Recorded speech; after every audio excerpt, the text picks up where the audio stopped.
Hello guys, welcome to the fiction series. Today we are gonna see, what if Naruto was adopted by Tsunade? Part 1. Huge shout out to Noodlehammer for this story. If you want more awesome fanfiction like this, don't forget to hit that subscribe button. So without wasting any time, let's get into the video. 11 genin were making their way towards the well-hidden, private training ground of Uzumaki Naruto. Most of them had been wanting to speak to him about being the Uzumaki clan head and the son of the Sandaime for a month now. On top of this, they had recently learned that he was the Kyuubi Jinchuriki, making them even more anxious to talk to him. Even Sasuke wanted in on that conversation. They had managed to badger his location out of Iam, which had taken a great deal of reassuring that they held no hard feelings against Naruto due to his Jinchuriki status. None of them had even known that Naruto had a private training ground. They were quite shocked to learn that he had made it himself, meaning that nobody except him truly knew about it. The Sandaime's funeral had been 2 days ago. Naruto had only been present for as long as strictly required before vanishing back to his training, giving no chance for anyone to talk to him. They passed through what was obviously a training area. It had logs that were clearly used for punching and kicking, as they were looking worse for the wear and had more than a few bloodstains on them. There was also a clear running track, along with a bunch of large rocks that looked as if they got moved around a lot, if the drag marks were any indication. Man, he sure doesn't know the meaning of taking it easy, Kiba said in wonder, looking at the blood-stained logs in particular. Naruto overflows with youth during training. If I am not mistaken, then the seals on the trees over there increase the gravity in the training ground, Lee said admiringly. This was his kind of training. You mean he keeps the same type of seal that he used to defeat me active while he trains? Neji asked disbelievingly. He had barely been able to move with that seal active and Naruto kept it active for training? No doubt he also has his resistance seals active as well, Lee confirmed, making everyone look at the spandex-clad genin incredulously. Training with that kind of insane handicap should have left the blonde barely able to move, much less train effectively. They kept walking forward, passing a tree that had Naruto's clothing hanging on it. All of it, underwear included, and they could hear the burbling of a slow-moving river nearby. Maybe we should come back later, Sakura suggested, having no desire to see her teammate in the buff. Since you're here already, then you might as well get this over with, came Naruto's voice from behind a large rock. They all jumped a bit, not having expected him to be that close. They moved around the rock, to find the blonde that they had been looking for lounging in a fairly large pool that had been created artificially by the use of an improvised dam. The water was quite clear, and he was obviously naked. Well, what are you here for that's so important that Iam would tell you how to find this place? Naruto prodded. He would have been upset with Iam telling them about his private training ground, but he knew that she was just trying to look out for him. She was of the opinion that he should try to make some friends among his graduating class, even if they were barely more than a bunch of kids. Well, we were curious about you being the son of the Sandaime and the Kyuubi Jinchuriki, Ino said awkwardly, trying hard to look anywhere except the water that wasn't doing much to hide his lower body. The others were attempting the same thing. What about it? Naruto asked in a disinterested tone. Well, being the son of a Hokage is a big deal, especially the Sandaime. I bet you must have been excited to find out, huh? Ino continued, now getting more into the conversation. I've known about it for years actually, and if it was up to me, then nobody would ever have known. The only reason I revealed it was because it was the only way to get the damn council off my back, Naruto retorted irritably. He was still annoyed at the elders for forcing him to do that. But why would you want to keep something like that hidden? Sakura asked in shock. He probably didn't want any of his father's enemies going after him, Shikamaru interjected. Troublesome, he finished with a mutter. Actually, it was because everyone would start acting just like you guys, as if it matters who my parents were. They're dead and gone, so it doesn't matter the slightest bit who and what they were, Naruto countered. How can you just disregard your clan and family like that? Sasuke asked, bewildered at Naruto's dismissive attitude towards his heritage. All of the genin present, with the exception of Sakura, Tenten, Hinata and Lee were also confused by his words. They had always been told to take pride in their clan, and it was strange to them to meet someone with such a rich heritage, and hearing him disregard it as completely unimportant. Hinata had spoken to him about something similar, so she knew that he placed no value on being in a clan. Easily, because they're not here and never have been. The blonde shot back and climbed out of the water, flashing his junk at everyone. Hinata barely managed to maintain consciousness, thanks mostly to the fact that she had built a slight resistance to embarrassment due to hanging around Naruto. It also helped that Neji stepped in front of her, blocking her view.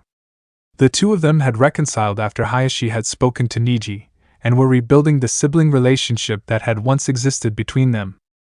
The others weren't in any danger of fainting, but they were still horribly embarrassed by the experience, making them turn away immediately. "Damn it, Naruto, at least warn us before you do something like that," Sakura shrieked. "You're the ones who walked in on my bathing. Aside from that, nobody forced you to look, and I've got nothing to be ashamed of anyway," Naruto answered flippantly as he walked towards his clothes. "You wouldn't be like this if you were a woman," the pinkette muttered irritably, feeling pretty pissed off at her teammate. "Wouldn't I?" Naruto said with a smirk. Henj no Jutsu, transformation technique. Before them now stood a 6 feet 2 inches blonde Amazon that had more muscle on her than most men they'd seen. She also had a heaving pair of large breasts that seemed to be made of more muscle than fat. "How do I look?" the now female Naruto asked, posing, smirk still in place. "What the beep, man? You can't just go gender bending like that.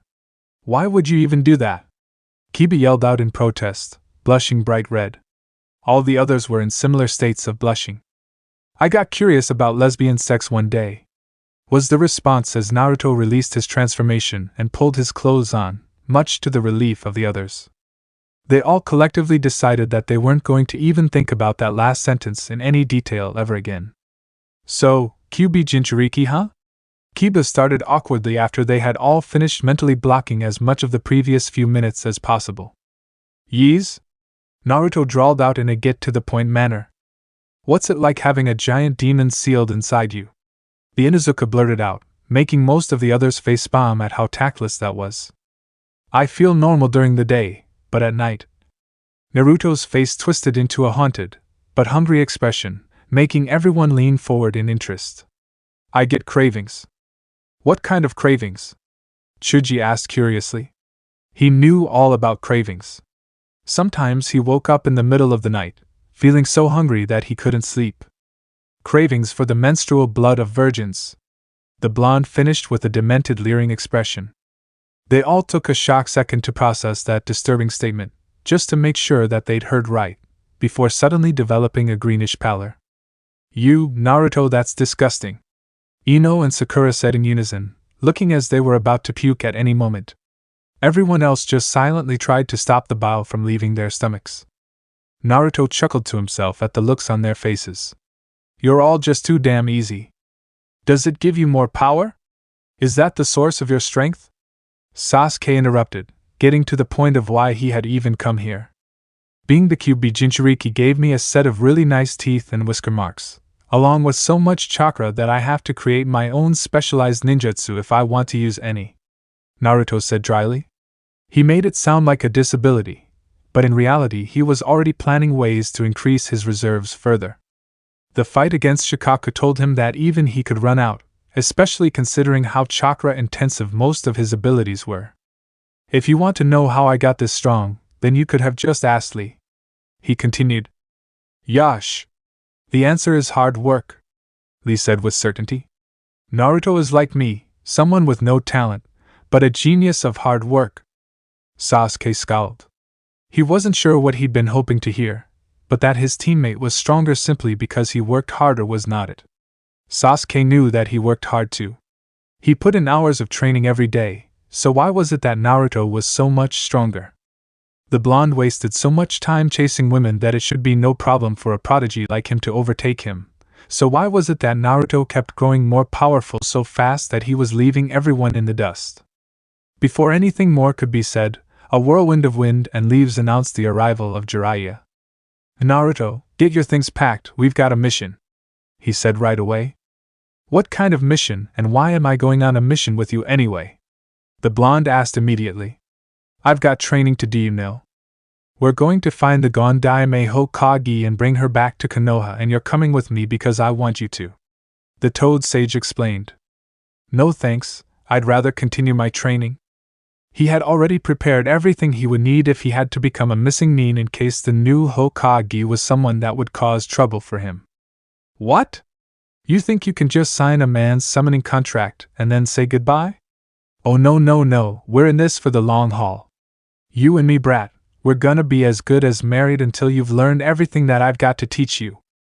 You're my apprentice now, and that means that you're coming with me on anything that I say, which includes this trip to convince my old teammate to become Hokage.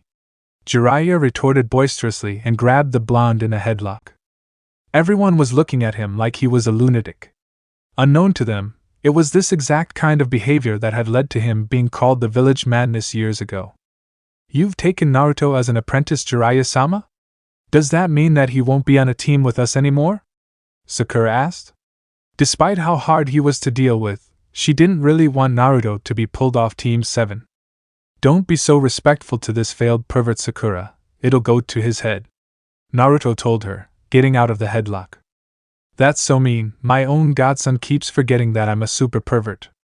Sakura felt her respect for the white-haired Sannin shrivel and die when she heard him blatantly and proudly declare himself a super pervert. To answer your question, no. Naruto will still be part of Team 7, I'm just going to be pulling him away from time to time. You mean you're going to bring Tsunade-sama back to the village to take up the post of Sandaime? Tenten asked with stars in her eyes as she worked out who exactly they were going to search for. Got that right, little lady. Jiraiya confirmed. Can I come too? Please? She pleaded. Tsunade was widely considered to be one of the most powerful kunoichi in the world, and it was for this reason that the female Sannin was an idol for Tenten. She desperately wanted to meet the legendary kunoichi, and maybe even talk to her. Well, I guess, Jiraiya said while scratching his head. There wasn't any particular reason not to take the girl along. Tenten let out a fangirlish squeal before covering her mouth with her hands and blushing in embarrassment when everyone stared at her. Kakashi was leaning against the wall of a tea shop, reading his porn and waiting for Sasuke to arrive. Jiraiya had already left Konoha to search for Tsunade, taking Naruto and Tenten with him, and Sasuke had immediately demanded training. Kakashi was proud of all of his students now. Naruto was already showing all the signs that his determination would allow him to overtake even his father eventually. Sasuke was highly talented and his abilities were progressing quickly, though his attitude definitely could be better, and his resentment of Naruto's strength was a point of some worry. Sakura was finally shaping up to be a strong kunoichi instead of wasting all her time staring at Sasuke. Aside from waiting for Sasuke, he was also keeping an eye on the two suspicious individuals in the black cloaks with red clouds. Jiraiya-sama had warned him about Akatsuki, and their presence here boded ill. I can't go on a date with you. The voice of Kurenai floated towards Kakashi's ears. Why not? Asuma asked in a disappointed tone, walking beside the Genjutsu mistress.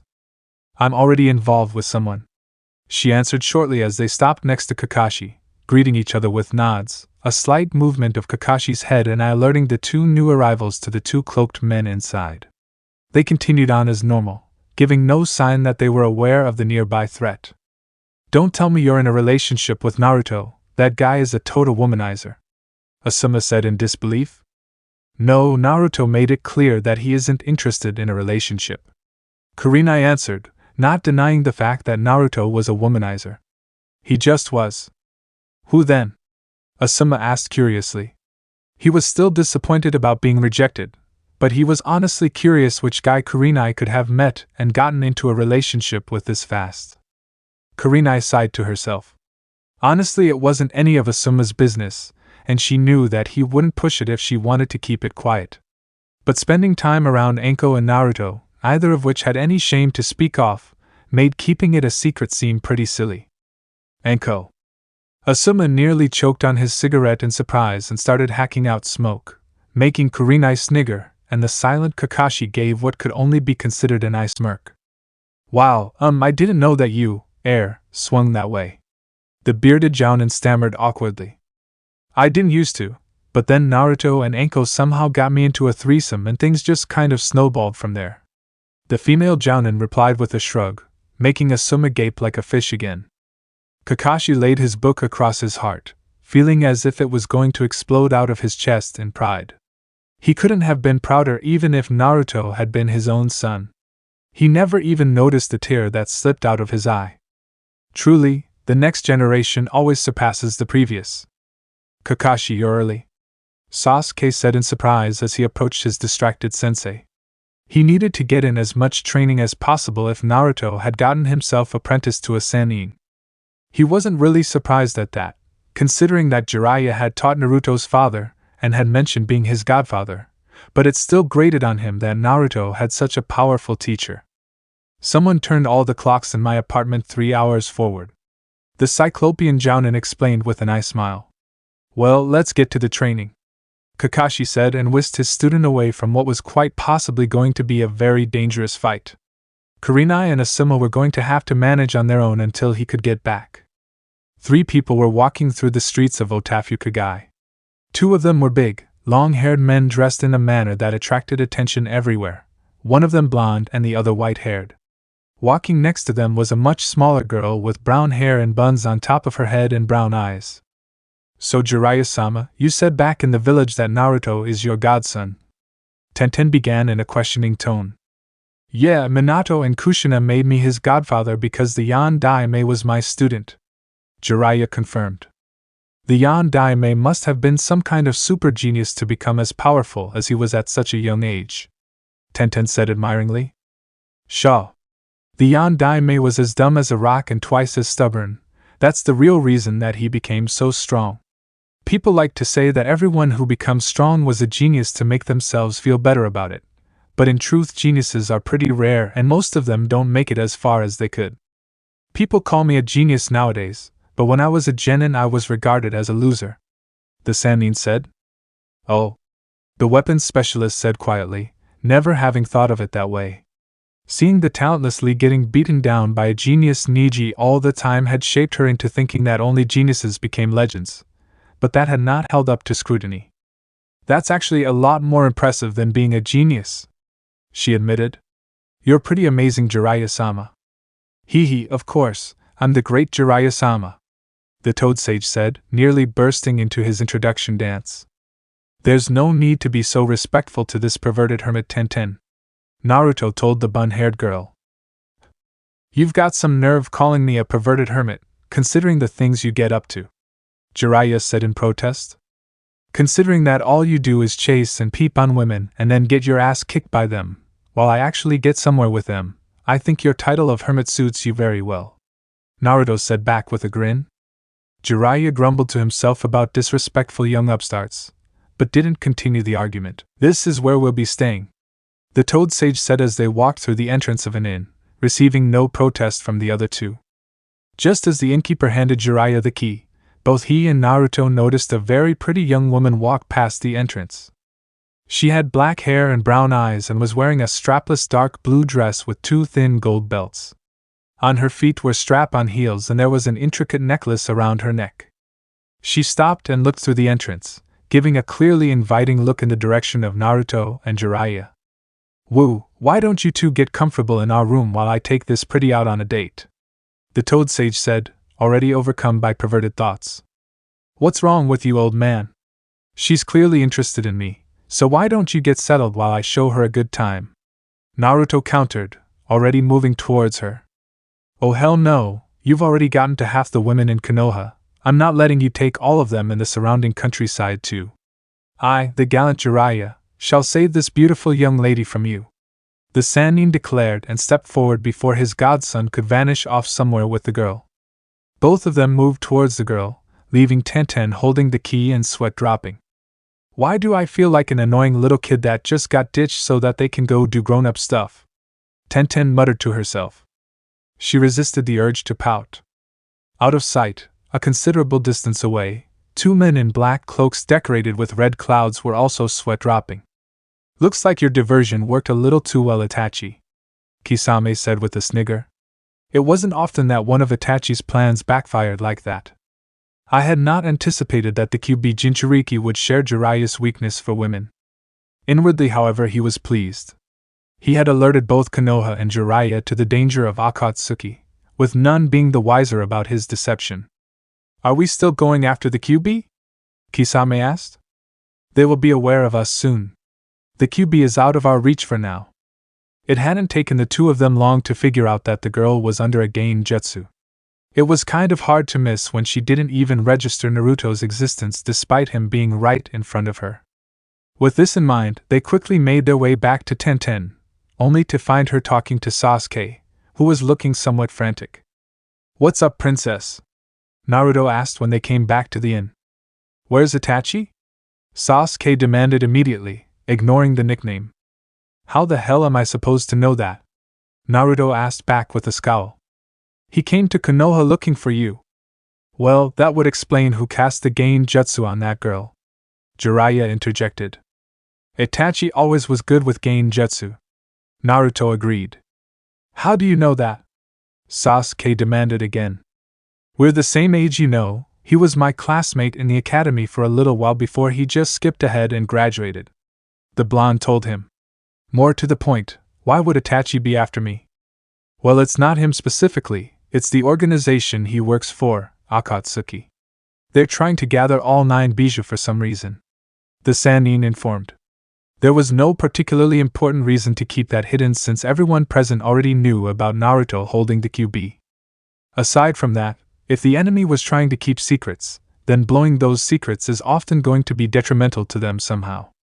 Naruto thought that over for a moment, trying to convince himself that there wasn't someone out there who was stupid enough to try and reform the Shinju. There wouldn't be any sage of 6 paths to stop it this time. How could someone have even known about it? Naruto supposed that it could be possible that they were doing it for some other reason, but he couldn't think of any. Well, at least he could rest easy in the knowledge that they were doomed to failure, and had been doomed to failure ever since he had released Sana when he was 15. Even if they were somehow able to subdue her, she wasn't like the other bijou, she wouldn't fight a losing battle. Xana knew the value of a strategic retreat, and they would never find her if she didn't want to be found. He contemplated revealing that little factoid, but disregarded the idea. Even if they believed him, they would still target him as the one who had the most information about her, and they would be far less careful about killing him in that case. Who else is in Akatsuki? Naruto asked. I don't know the names of the other members, but they're all supposed to be S-ranked missing nin. You'll be able to recognize them by the black cloaks with red clouds that they wear.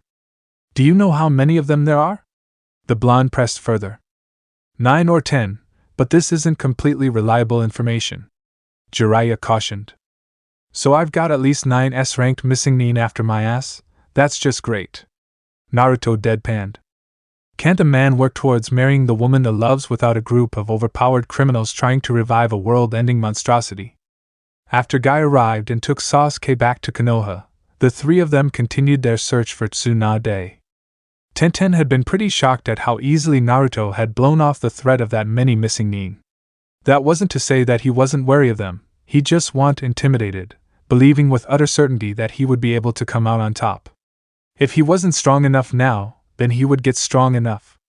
She was starting to see just why people like Naruto became so strong. They were too stubborn to be stopped. Aside from that, Tenten spent the next few days feeling pretty annoyed, as the 2 males with her spent most of their time hanging around women and drinking sake in every new town they visited. Apparently the 2 of them found common ground in irritating her with their antics, though Naruto also made it a point to seduce as many women away from his godfather as possible, much to the older man's irritation. I can't believe you 2. We're supposed to be looking for Tsunade-sama, and you're wasting time. She huffed. Places like this are actually great for information gathering.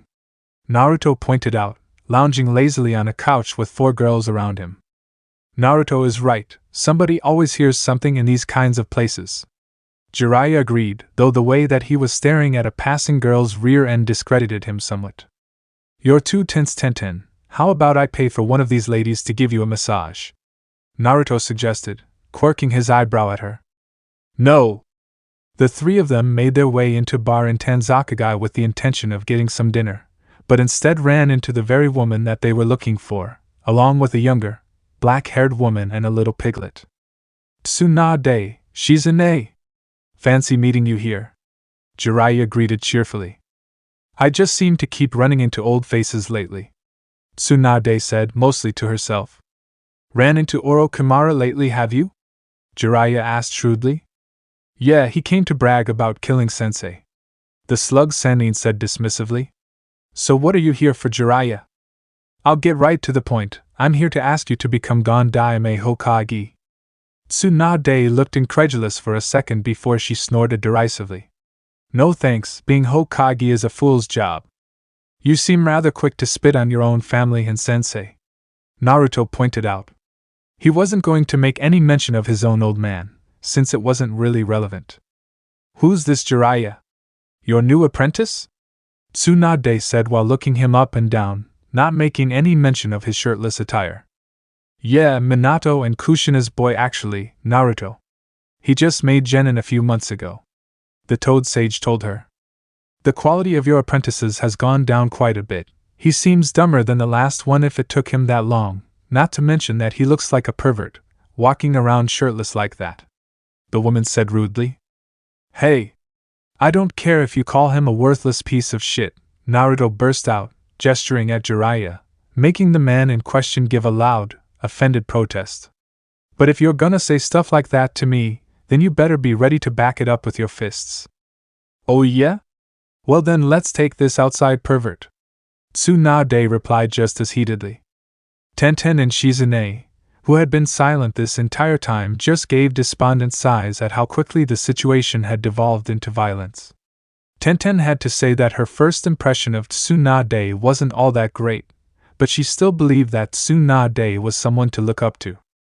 Though she was surprised at how young the woman looked, considering that she was the same age as Jiraiya, she was also a bit shocked at her chest size. She was a bit worried about Naruto though. The crazy blonde just went and picked a fight against the Sannin over a relatively minor insult. I'll only need one finger to take care of someone like you, Tsunade said and prepared her finger. Tsunade, I don't think. Jiraiya tried to warn her, but was interrupted by his godson. Oh, so that's how you want to play it, a humiliation match? Naruto asked rhetorically. Well then bring it on, tits. What did you call me? The woman roared furiously. You don't like your new nickname, Tits? Naruto smirked at her. Then get over here and do something about it. Too enraged to even say another word, the blonde Sannin charged at Naruto, intent on poking a hole right through his head with her finger. Tsunade was an S-ranked kunoichi and was thus not to be underestimated, but she hadn't seriously fought or trained in years, which had weakened her quite a bit. This allowed Naruto to avoid her furious attacks with that finger. She surprised him, however, when she stepped on his foot, trapping him and then rapidly finger flicking him so hard that he flew into a wall, breaking it down in a cloud of dust. That'll teach him, the busted woman said in satisfaction. That almost hurt, came Naruto's voice as he exited the dust cloud, cracking his neck. In fact, it had hurt quite a bit, but she didn't need to know that. Tsunade gritted teeth and charged at her fellow blonde again, intent on knocking him out for at least a week. Naruto kept avoiding her attacks for a while before she managed to hit him again, this time much harder. Which was why she overbalanced dangerously when the shadow clone dispersed, leaving her confused for a split second. That split second was all that the real Naruto, who had sneaked up behind her, needed to wrap both of her arms in chains and pull them behind her back as far as possible, enough to make her shoulder blades stand out sharply. He kicked her in the back of her knees at the same time, making her legs buckle even as her hands were forced into full extension and the chains wrapped around them securely in a spiderweb pattern, denying her the leverage she would need to bring her infamous super strength to bear. It wasn't over yet, however, as the chains holding her wrists also extended down to her ankles, making it so that she couldn't get up or use her feet either, at least not without pulling her arms out. As a final touch, the chains also snaked around and between her breasts, down to her groin, framing her nether lips and rising up her back to join with the chains holding her arms. During this time, the chains had also formed a collar around her neck. Everyone always falls for the shadow clone trick as long as they don't know you can do it. It's kinda funny, really, Naruto commented to himself. What the hell is this, you beeping bastard? The bound woman roared her demand, her face red from a combination of anger and humiliation. Don't worry, Tits, I'm a master of shibari, Naruto assured her. When I get out of here, I'm going to rip your beeping balls off and make you eat them, you perverted piece of shit. She roared loud enough that the walls around them shook and every civilian in hearing range fled. Tenten and Shizune were looking at the whole thing with furious blushes, too shocked to move. Even Tenten seemed to be a brighter pink than usual. As for Jiraiya, well, Jiraiya knew that he was going to die when Tsunade got out of those chains. It didn't matter that it was his godson who had done it, he would be killed just for associating with him and being a pervert. In fact, she might well kill every pervert in the city. As he listened to his old teammates spew threats and curses the likes of which would make even Orochimaru invent new shades of pale, the self-proclaimed super pervert resigned himself to a bloody death and enjoyed the sight that his godson had provided, determined to stay true to himself to the end, if there had to be an end. You know, Tits, you're pretty loud, Naruto commented as Tsunade stopped to get some air. I've got just the thing for that. Beep you and everyone you know, UMMPH. Tsunade's eyes widened in outrage as the item gagging her was revealed to be a bright red ball gag. She kept trying to scream profanity around it, but all she got for her efforts was muffled noises and twin trails of drool dripping off her chin and into her cleavage. Jiraiya looked at his gagged former teammate, and had to admit that she looked damn sexy right now. If he somehow survived this with at least one arm, he was going to have to write a book about this. There was no denying that his godson was a braver man than him for doing something like this. Crazy bastard must have balls made of diamond. Naruto, why do you have a ball egg with you? Jiraiya asked with the calm of a man that knew he was going to die. When you can form chains at will, you never know when a ball gag might come in handy. Naruto answered over Tsunade's muffled screaming. Jiraiya nodded at the logic that made sense to him. His godson was clearly a genius. Naruto-san, don't you think that it's time to release Tsunade-sama? You've already won the fight. Shizune asked, still blushing furiously. Shizune, was it? Naruto asked, and the woman nodded. Well, you see, if I just let her go, then Tits won't learn her lesson. Aside from that, it looks like she might try to kill me. Might? Everyone thought to themselves incredulously as they looked at the chained woman that was practically frothing at the mouth from rage. What lesson could you possibly be trying to teach her with that? Tenten asked in shock, not really believing that what she just seen had actually happened, but no matter how much she rubbed her eyes or tried to dispel the genjutsu, Tsunade was still chained and gagged in the street. There are 3 things that you never, ever do in this world, Naruto said gravely, making them all lean forward with interest. You never mess with a man's money, he began. You never mess with a man's woman, he continued. And you never mess with a man's ego, or the man is going to mess with you, Naruto finished, making them all stare at him. Granted, this generally only applies to other men, and messing with someone's ego is the smallest of these offenses, but the point is still the same. Tits here insulted me and tried to humiliate me by kicking my ass with just one finger. In response to this, I used a similarly humiliating tactic. I was just better at it. Jiraiya was awed. His godson had somehow made chaining a woman up in shibari style in the middle of the street, and then shoving a ball gag into her mouth, sound logical.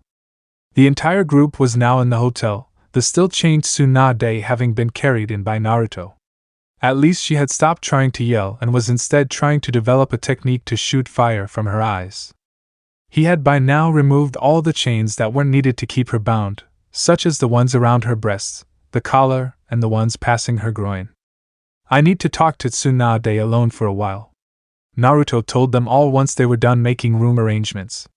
And I mean just talk to her, Jiraiya, he continued when he saw the Toad Sage getting a perverted gleam in his eye. As soon as they were alone in the room, Naruto sat cross-legged down on the floor next to where Tsunade was kneeling. Are you going to start yelling again if I remove the gag, Tsunade?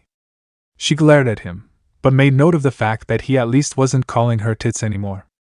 After a few seconds she shook her head and Naruto removed the ball gag.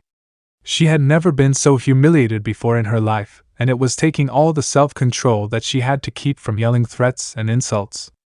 She knew that he would shove that ball gag back into her mouth if she did that. Well, what did you want to talk about? She didn't quite manage to keep the resentment out of her voice, though. I'm wondering why you seem to have a grudge against the office of Hokage. If you resented just a particular Hokage, I could understand, but what did the position itself ever do to you? She stayed mulishly silent for a few minutes, and Naruto waited patiently until she spoke. It took my loved ones from me. How did it manage to do that? Naruto asked dryly. My grandfather and granduncle got themselves killed because they were Hokage. Sensei got himself killed because he was Hokage. Even your father got himself killed because he was Hokage. Except for Sensei, all of them were still young. If they hadn't been Hokage, then they would have lived longer, she said sullenly. They died protecting what they loved and considered important. They were Hokage because they considered all of Konoha important. Even if they weren't Hokage, they would have risked their lives to defend the village and probably ended up dying for it all the same. Naruto pointed out. I know that. She snapped at him. Konoha has done nothing but take the people I love away from me, even my little brother, and the man I loved. She ended in a near whisper. How is Konoha to blame for their deaths? They wanted to be Hokage too, that was their dream, to protect the village. Konoha's will of fire drove them to their deaths. They died chasing after their dreams, which is a better death than most people get. What do you know? She muttered resentfully. You're just a stupid pervert anyway. I've got my own dream and I don't care how dangerous it is to pursue it. If I die trying to reach it, then so be it. I think your loved ones must have had similar sentiments, Naruto said with certainty. So the fact that they died chasing their dreams makes it alright?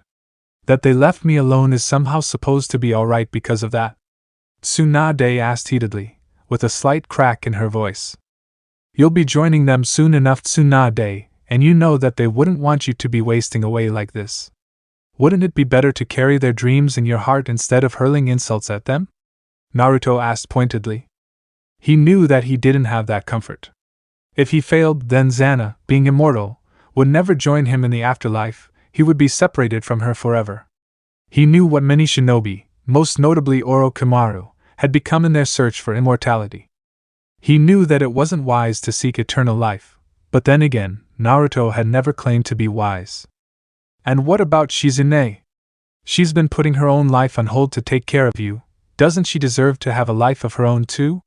That was a blatant guilt trip, but it was still true. That brought the female Sannin up short. Shizune had never complained, but she was a 28-year-old woman, and she hadn't really had much of a life because Tsunade had been dragging her around over half the elemental nations. She had to put up with her constant drinking and gambling, often having to carry a passed-out Tsunade to her bed after her latest drinking binge, but she had still never complained. And what about this dream of yours? Are you intending to be Hokage too? Tsunade asked sarcastically, mostly to get her mind off her previous train of thought. I'm afraid that hatred of the villagers for being the Kyuubi Jinchuriki has left me unable to muster enough fondness for Konoha to be Hokage. The only reason I'm protecting the village is because some people that I like live in it, he said frankly. He had never made any secret of his general dislike of the civilians in the village. Well then, what is this dream of yours? She pressed. I think I'm going to have to keep that a secret for a while longer, but I'll be sure to tell you about it one day, Naruto said teasingly and removed the chains from her, making the woman stand up and stretch.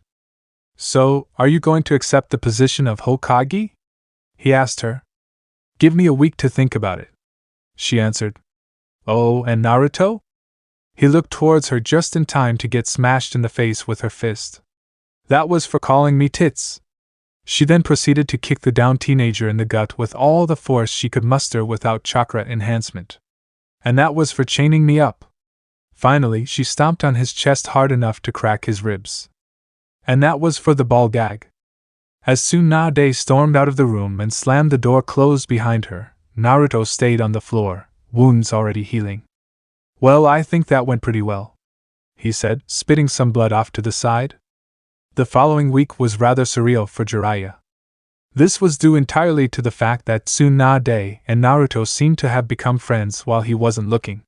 The two of them would hit the bars and drink together, often leaving people baffled at their ridiculous alcohol tolerance, and other times they went gambling together. Tsunade had discovered that Naruto apparently had the luck of the devil himself, and it was hard for him to lose a game of chance even on purpose. Which led to the two of them cleaning people out, and then laughing themselves stupid over it. They were not very gracious in victory, and Tsunade was enjoying the feeling of being a winner, even if it was only by proxy, a little too much. Shizune was at least happy to see Tsunade laughing and not getting blind drunk on a regular basis. He had no idea how his godson had done it, but somehow he had managed to make friends with a woman that he had put in chains and carried to a room like she was spoils of war. The fact that the woman in question was Tsunade, a known hater of perverts, made it that much harder to believe. It was about then that the perverted Sannin knew that he was in the presence of a master, and he intended to record as much as possible, for the good of perverts everywhere.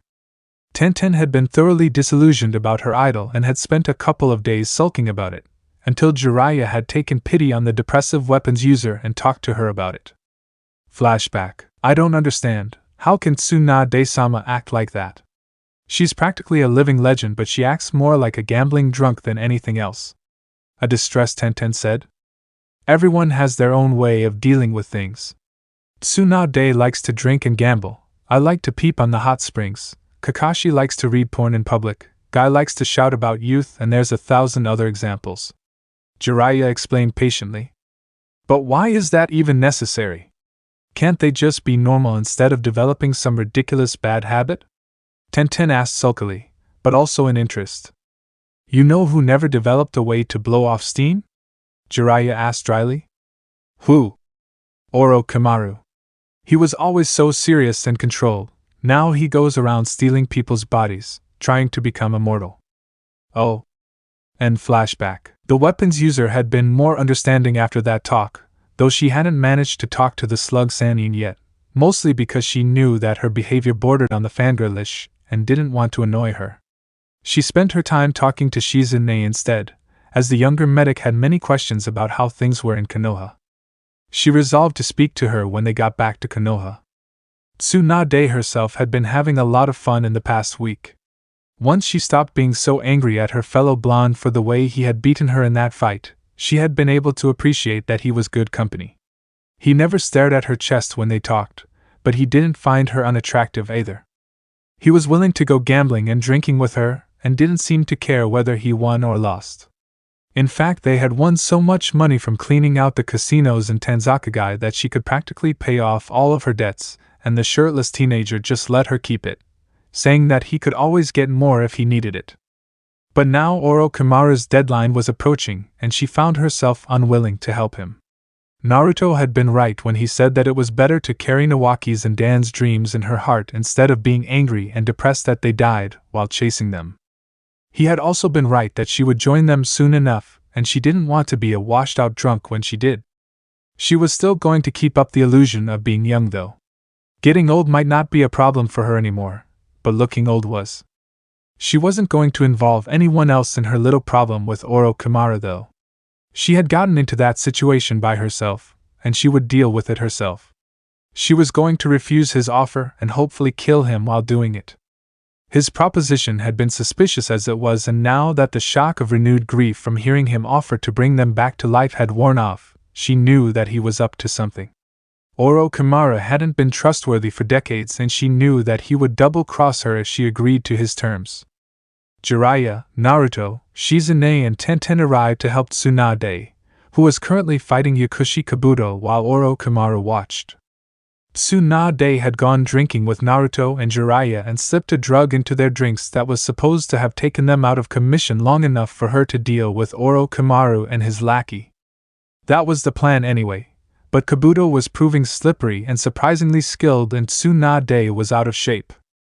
"You're such an idiot, Tsunade, trying to handle this all by yourself," Naruto said lightly.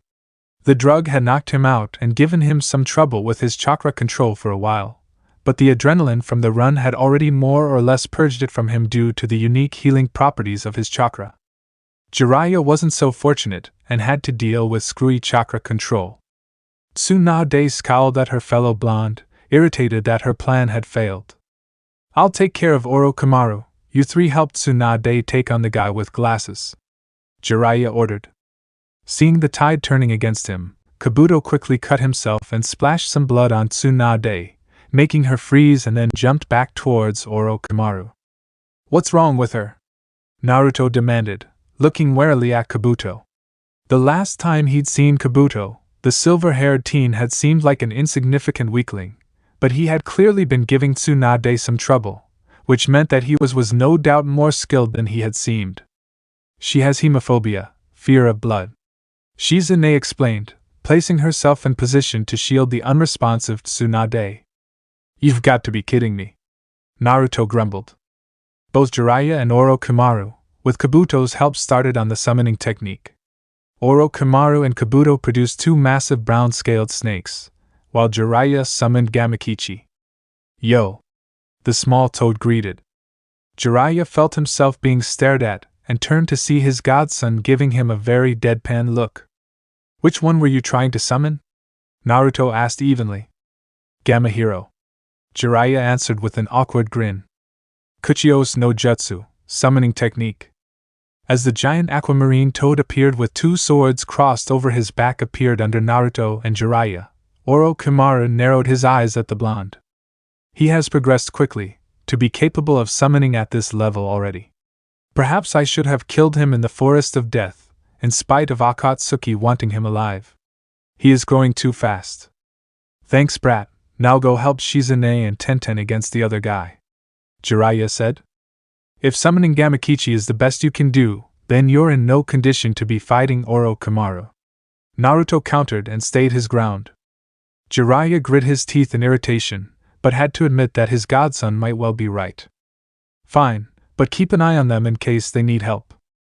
With nothing more to be said, the two snakes attacked, the one carrying Orochimaru heading for Gamahiro, and the one with Kabuto going for Tsunade.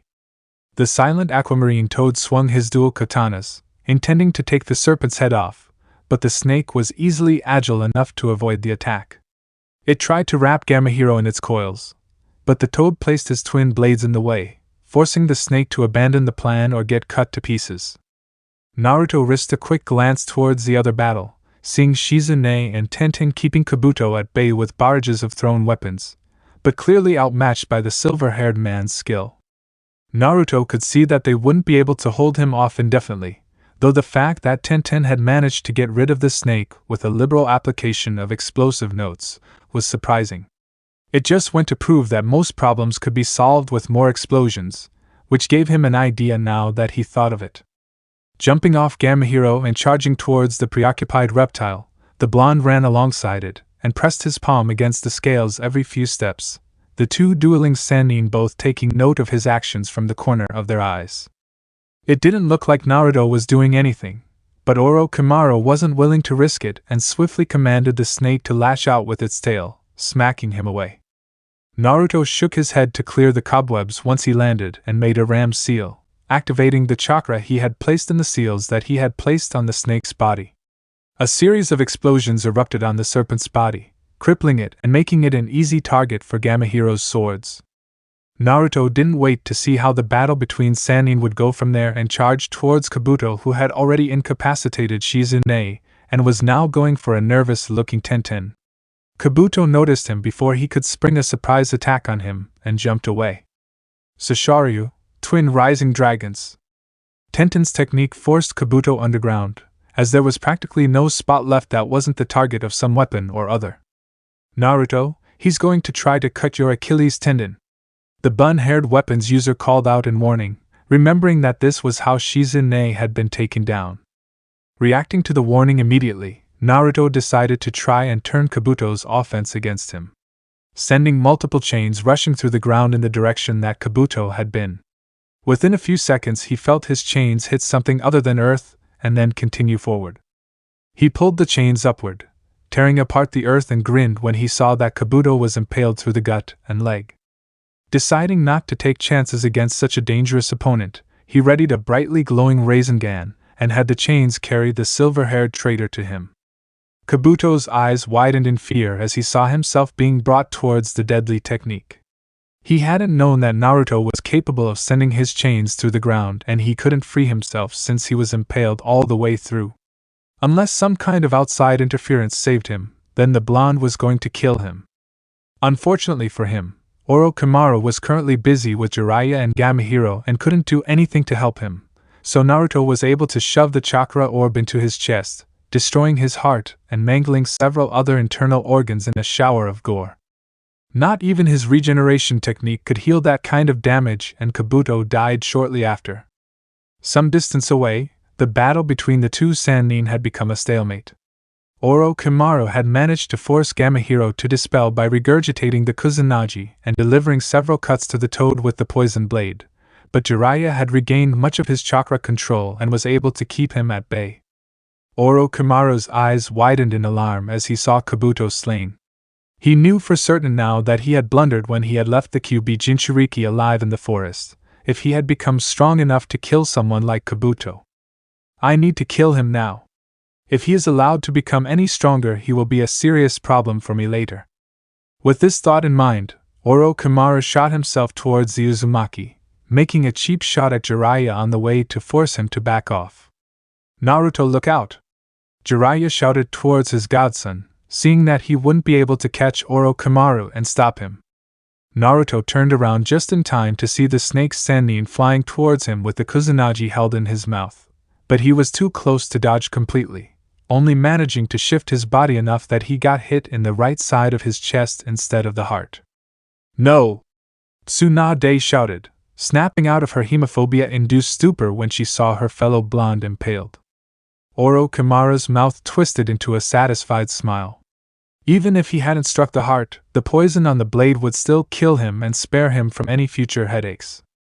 Before he could pull the blade out and retreat, Naruto's hands rose and grabbed onto the hilt of the sword with a death grip. Orochimaru tried to pull the sword out, but his tongue was not as strong as Naruto's hands. Naruto gave a bloody grin towards the snake Sannin, silently declaring that he wasn't going to be letting go of the sword. The point was made moot when Tsunade's fist smashed into her former teammate's face, blasting him away from Naruto and leaving the Kusanagi buried in his chest. Orochimaru assessed the situation and knew that he couldn't stay any longer if he wanted to survive. Against both of his old teammates, and without the use of his arms, he couldn't possibly win. It infuriated him that the Kyuubi Jinchuriki had managed to take away his prized sword as his final act. It had taken him years to track down the Kusanagi, and now he had lost it to a teenage upstart. What's worse was that he didn't know for sure if the brat was even going to die, not with Tsunade there, and the healing factor that he had already shown. Left with no choice, Orochimaru made his escape. His attempt at getting his arms healed had cost him a powerful and useful subordinate along with the Kusanagi. The snake Sannin was not pleased. Naruto wasted no time in pulling the sword out of his chest, with Tsunade making him lie down immediately after. He could feel the powerful poisons on the blade already working on shutting down his body while his chakra counteracted it. His healing factor didn't work against poisons quite as well as it did against regular injury, so the addition of Tsunade's healing technique was quite welcome. Slowly but surely, he felt the wound close and the poison being purged. "You idiot, getting yourself impaled on a sword like that," the slug Sannin said with relief, still leaning over him. "Tsunade, your boobs are making it hard to breathe," Naruto mumbled against her breasts. Tenten and Shizune facepalmed while Jiraiya restrained a giggle out of fear of Tsunade. Tsunade herself smacked the blonde in the forehead for the comment, but decided to do no more on account of the fact that he'd just been impaled and poisoned. Getting impaled aside, Naruto said once he'd recovered, "I've got a new sword and we seem to have a new Hokage, and I like her better than the Sandaime already," he finished, giving a short wave of the sword that was still stained in his blood. Everyone looked towards Tsunade with a clear question written on their faces. "Yes, I'll take the post of Sandaime Hokage," she confirmed, making everyone give pleased smiles. "Since I like you, I'll even tell you the secret way to avoid doing paperwork, Tsunade," Naruto told her with a grin, making the woman look towards him with eager eyes. That was one of the things she dreaded most about becoming Hokage. What's the secret way?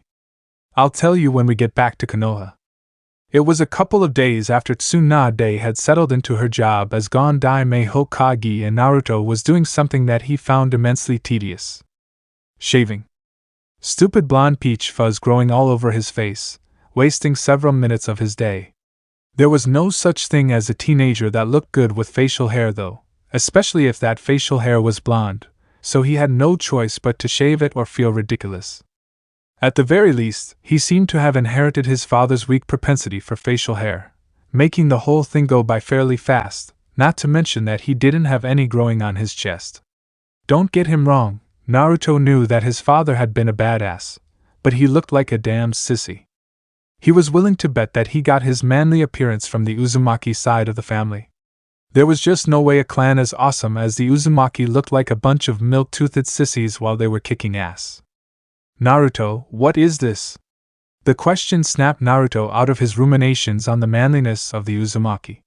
He noted that there was a distinctly odd inflection in the voice of the woman he loved more than anything. He walked into the living room to see Zana scrutinizing the sword that he had stolen from Orochimaru. That's the sword that I stole from Orochimaru on my last mission. I think it's called the Kusanagi no Tsurugi. The blonde explained. It is. The demoness replied simply. Naruto quirked an eyebrow in interest. You seem to be familiar with it, he stated. I should be, considering that it was my father who created it, she replied, hesitating slightly at the mention of her father. The Sage of Six Paths? Naruto asked incredulously. He knew that the sage was the only one who fit the description of her father, and knew that she hesitated to call him that, considering that she had only known him for a little over a week. What had him so incredulous was the fact that he had apparently come into the possession of the man's sword. Yes. See the Magatama marking on the hilt? She pointed out the marking in question, sitting innocently just below the blade. He often used the Magatama to mark his own creations. He was slightly obsessive about it actually. She chuckled at some memory before continuing. I remember that he had a Magatama necklace and 9 Magatama markings on the back of his coat. That does sound a bit excessive, Naruto said, inwardly wondering whether power and eccentric behavior were linked somehow, and how incredibly eccentric the sage had to have been in that case. I surprised you managed to stumble on his sword, Zana commented, idly swinging the sword through the air. You can keep it if you want, Naruto said, making the demoness look at him in surprise. It's yours by right anyway, since it belonged to your father. She looked conflicted for a moment before answering. Thank you, Naruto, that's very considerate of you, but I'm afraid that I can't make proper use of it. She hadn't really expected him to just be willing to give her the sword. As far as she was concerned, it was his by right of conquest. What do you mean? He asked curiously. The Kusanagi was created for combat against demons. It will only respond to human chakra. I think you should keep it, I'm sure that the blade will serve you well, she explained and offered. Thank you, he said, touched that she would want him to have it. Wait, you said that it responds to human chakra? Oh yes, it was made with a special technique, the creation of all things. Anything created with that technique is highly chakra attuned. It was, after all, the technique that was used to create us Bijou from the chakra of the Shinju. Sweet, Naruto said with a grin. So, what can it do? Try flowing your chakra into it, and then willing your chakra to extend further than the actual blade, she advised. Naruto grabbed the sword and did as she instructed. He hadn't had too much practice with chakra flow, but the Kusanagi was highly receptive to his chakra, eager even, glowing bright blue with the chakra flowing through it. After it had flowed to the tip of the blade, he tried to extend it further, and finding this to be somewhat more difficult. As soon as he managed it, the blade itself also extended, stabbing into the wall it was pointed at like a spear and easily cutting right through it. That's amazing, Naruto said admiringly before looking at his wall. But I'm going to have to do something about that hole in my wall now. It has some other abilities, but you probably shouldn't practice them indoors, the demoness said dryly. Hyuji Niji, Uzumaki Naruto, Nara Shikamaru. The newly instated Sandaime Hokage spoke to the 3 genin in front of her. You 3 were the only Konoha genin that fought in the finals of the Chunin exam, so you 3 are the only ones eligible for promotion at this time. The 3 of them said nothing, one of them standing at attention, another slouching lazily, and the third looking intently at the purple rhombus on Tsunade's forehead. Hokage Niji, Tsunade stated, doing her best to ignore Naruto's scrutiny of her forehead. Despite showing impressive combat ability, you were deemed to lack the proper mentality to be a Chunin. Niji simply nodded in acceptance. It had been what he was expecting after all. He knew that he hadn't made a very good impression with the way he had insulted Naruto during their fight, or the way that he had ranted about fate the entire time. Uzumaki Naruto, she said, turning towards the tall blonde. You showed great combat and pitiful ability with the way that you defeated your opponents. Not to mention your achievement in single-handedly preventing the Uchiha from breaching the walls. The new Hokage praised. However, she dragged out, it has also been reported that you abandoned the field and acted on your own initiative, instead seeking out a jounin for orders, apparently so that you could get 2 ramen chefs to safety. Along with that, it has also been reported that you apparently engaged in sexual intercourse with an unknown female immediately after defeating the Uchiha. Tsunade's voice had steadily been getting more incredulous the farther along the report she got, until she was staring at her fellow blonde as if he was some particularly interesting species of 2-headed troll. Niji and Shikamaru were similarly staring at the blonde as if he was insane.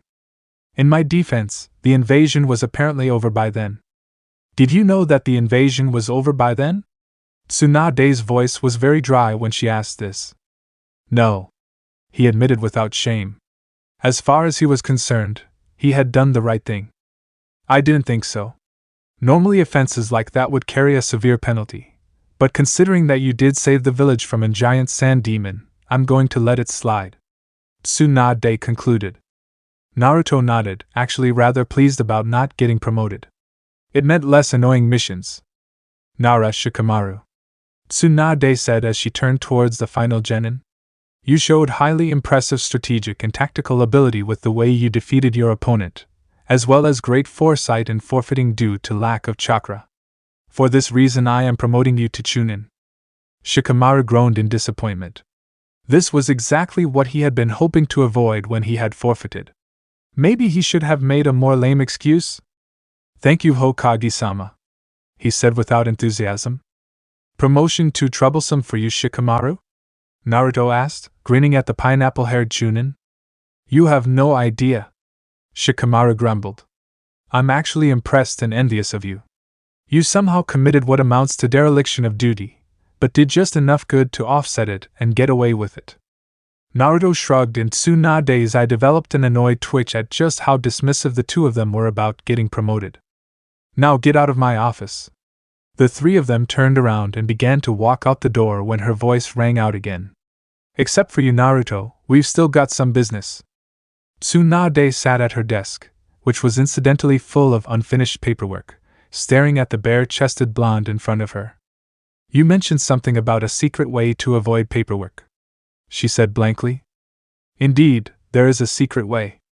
I'll tell you about it if you agree to answer a question for me. Naruto told her with a grin. Agreed. He knew pretty much every big secret already. What could he possibly ask that she would be reluctant to answer? Shadow clones. Tsunade was motionless as she processed that bit of information. Right now you're wondering why your sensei, the famed professor, hadn't figured that one out himself, right? That question has crossed my mind, yes. Tsunade answered, feeling fairly stupid that this had to be pointed out to her. Well, never mind senile old men right now. What I want to know is if that mark on your forehead is a seal and what kind. It's my own seal. I use it when I need an extra burst of chakra to heal myself if I ever get badly injured. It's a last resort though, since it speeds up my aging every time I use it. Tsunade explained. It wasn't any big secret anyway. The incredulous look on Naruto's face, however, was making her feel as if she just said something incredibly stupid. So, if I understand you correctly, you're using a burst of Yin chakra to direct the flow of your body energy into a rapid regeneration technique, which accelerates your aging, he said, voice bland. Yes? Tsunade said / questioned in a confused tone. People were usually impressed by that. Did it ever occur to you that the rapid aging happens because Yin chakra only provides the form of what you need to heal the injuries?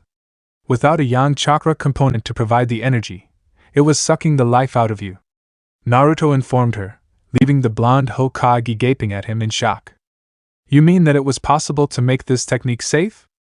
I could have been using it without getting older every time?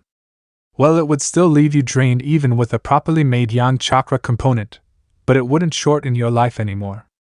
Naruto confirmed. The two of us are going to be adding that Yang chakra component right now, brat. Tsunade said as she made a shadow clone to do her paperwork, inwardly cackling with glee over the fact that she was never going to have to sign another document for the rest of her life. If you're gonna start calling me brat again, then I'm going back to calling you tits, he told her with a smirk. Is that any way to talk to your Hokage? Tsunade said with a playful scowl. Oh, excuse me, Titsuma, I wasn't aware that you wanted to be in charge this time. Shall I get the chains? Tsunade fought down an embarrassed blush at the memory of how he'd chained her up in Tanzakugai. Tsunade was not too well used to dealing with embarrassment, so she defaulted to her typical response to a perverted comment like that. She punched him into a wall. Shaman, Kai, Gate of Pain, open! Naruto felt the immense power that releasing the fourth gate granted him, increasing the strength and speed of his body to many times its natural potential. However, he also felt the strain of controlling it. He was practically vibrating with energy, ready to be unleashed and, more importantly, barely able to think clearly. He knew that with repeated use, he would grow used to it and be better able to direct it, but never fully control it. The longer he kept it active, the more he also felt his muscles tearing. With the amount of muscle development he had, he could keep it up longer than Lee, but there was no avoiding the muscle damage. The human body was simply never meant to operate at this level. Shutting the gates, Naruto sighed in disappointment at another failure. After Guy had taught him how to open 5 of the gates, he had thought that he could learn to control their power, but it was not to be. The gates were either open or closed, there was no middle ground. Despite that, he was still going to learn how to open the last 3 gates, even if Guy refused to teach him how. Now that he knew how to open the first 5, he could learn the last 3 on his own eventually. Picking up a scroll, he focused on a different project. If Yang chakra wouldn't work, then perhaps the answer lay in Yin chakra. While helping Tsunade add a Yang component to her seal, he had learned how to make a Yin seal, which was what he now held. Since his body was apparently naturally far more attuned to Yang than Yin, it had been a pain in the ass to create a seal that would convert his chakra into Yin, but he had done it. He had no idea what would happen once he flooded the Yin chakra into his body, so he created a clone to keep watch on him. He had learned long ago that it always paid to have contingencies ready when dealing with experimental seals. Placing the Yin seal on his chest, he released and flooded his body with the Yin-natured chakra held inside it. He felt the change immediately. It felt as if he had gained an incredible awareness of his own chakra and the way that it flowed through his coils. Willing it to flow in a different direction than it would naturally, he was fascinated to see it do exactly as he wished. The chakra was responding to his will so easily, he merely had to want it, and it would obey. With this kind of control over his own chakra, he could do anything, he could even. Naruto's concentration was broken as the clone punched him hard right in the jaw, which broke him out of his trance. Gasping, he shot a dirty glare at his doppelganger.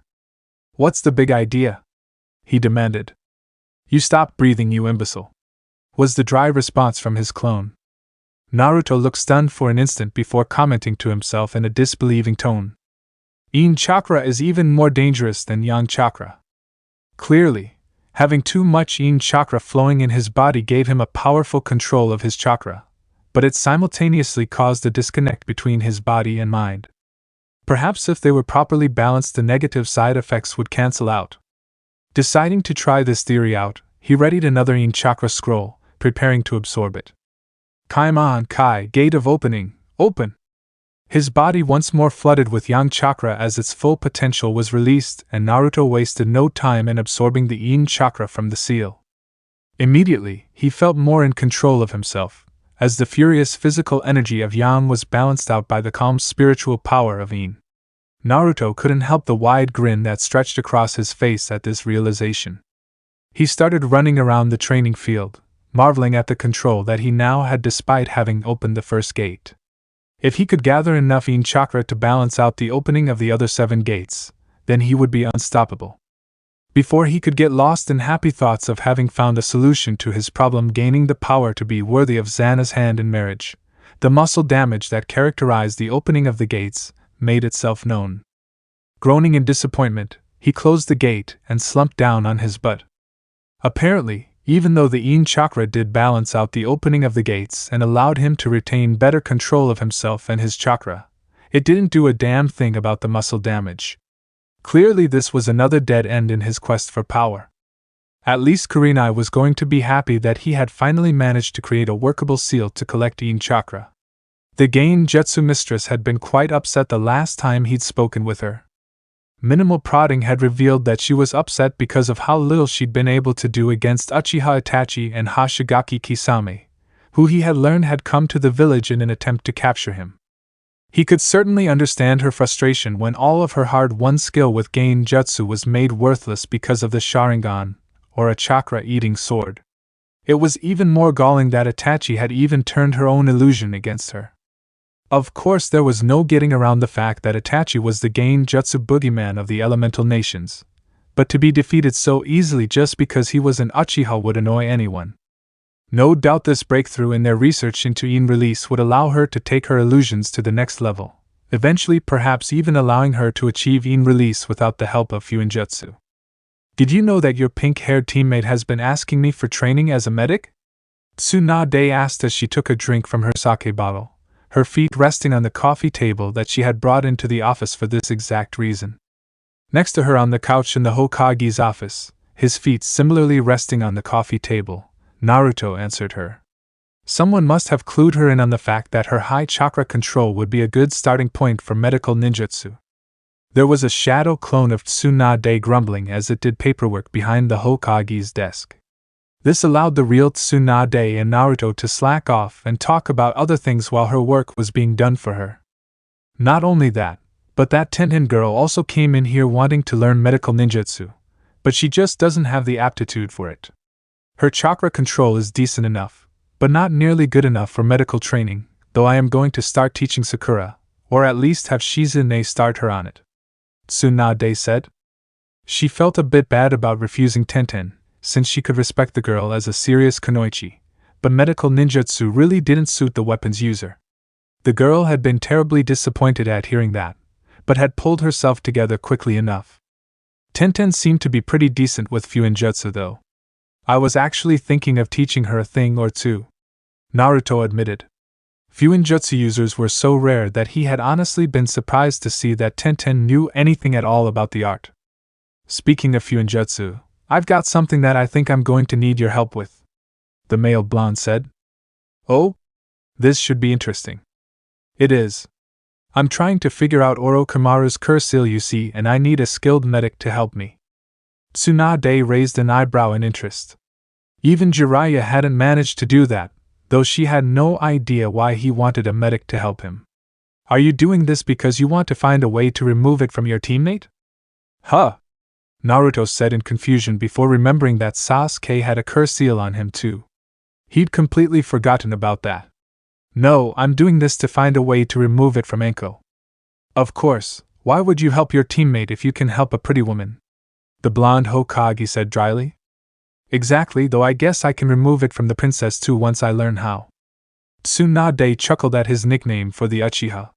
Having met Sasuke, she could certainly understand why he called the boy a princess with the way he pouted sometimes.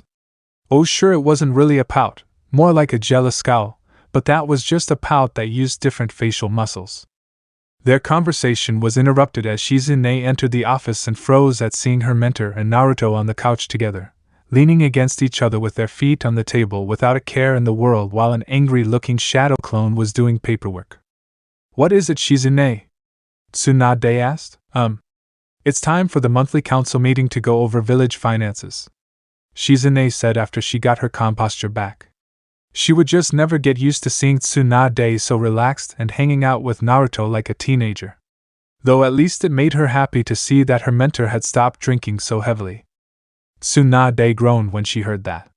She hated council meetings. It was even worse than paperwork, mostly due to the fact that the annoying elders kept pushing to increase the military budget and the civilians trying to get more money for themselves. Just send a shadow clone to deal with it, Naruto said airily. That's what I'm going to do.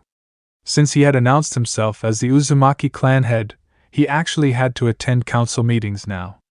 Well, his shadow clones had to attend them. He was off doing more important things during those times. That is an excellent suggestion, Tsunade said with a wide grin forming on her face. I'll inform the council to gather in an hour, Shizune said and left. She had also started using shadow clones to deal with paperwork and other menial tasks, so she didn't even bat an eyelash at their strategy. Aren't shadow clones just about the most useful technique ever? Naruto asked rhetorically. Yes, they are. Tsunade agreed wholeheartedly. Anything that got her out of paperwork and council meetings was nothing short of pure gold. With all these genius ideas you have, maybe I should make you my advisor instead of those old guys. And miss out on all their geriatric nagging? Naruto asked with mock horror. How could you possibly think that it would be a good idea to replace a couple of power-hungry old people that should have been stuffed into a retirement home and forgotten years ago? No need for all the sarcasm, Naruto. Everyone knows you don't like them, Tsunade said with a chuckle. She had nearly died of laughter when he had told her what he'd said to Koharu, and even now just thinking about it made her want to laugh. I'm serious though, those three fossils have gotten entirely too comfortable with the power that being on the council gives them. Every time that people get too comfortable with the power they have over others, they start abusing it, Naruto said cynically. That had always been his experience with it at least. The things that Hinata had told him about the Hokage elders only confirmed it further. Tsunade mulled it over, and the more she thought about it, the better it was starting to sound. Even if I am Hokage, I'm not sure if I have the power to just remove them though, Tsunade admitted. Tsunade, Konoha is a military dictatorship. If you tell them to get down on their knees and lick your cunt, then they had better hope that their jaw doesn't go numb before you tell them to stop, Naruto told her with an eye roll. The woman had clearly spent too much time around Sarutobi in her youth, not to mention that the elders had no doubt been helping her adjust to her new position by telling her that kind of nonsense. Naruto never saw the point of beat-footing around laws like that if you were a military dictator. Tsunade spat out the sake she had just drank in shock, before she started laughing so hard that she wasn't even able to make any noise. You alright there, Tsunade? Naruto asked in amusement. I think I've been spending too much time around you, because I'm actually tempted to say that just to see the look on their faces, Tsunade said with a chuckle, wiping away a tear that had leaked out of her eye due to her mirth. Jokes aside, they do actually have an important function in the workings of the village, but I'll keep the idea of removing them in mind if they ever start becoming more trouble than they're worth. Naruto nodded but felt that he had to give her one final idea. Since you're such a great medic, I'm sure that it would also be pretty easy for you to induce an artificial heart attack. He grinned at her. That way you can keep them from protesting. Tsunade couldn't help but grin back at him. That idea certainly had merit for taking care of Danzo. Nobody would find it out of the ordinary for such an old man to have a heart attack after all. Naruto, Tenten, Neji and Hinata were sitting in Naruto's private training ground. Tenten because he had asked her to, and the two Hokage because they had something that they wanted to talk to Naruto about. Naruto had been a bit surprised at their addition, but had easily agreed to their request for a private conversation. Neji and he had even become sort of friendly after their fight in the finals.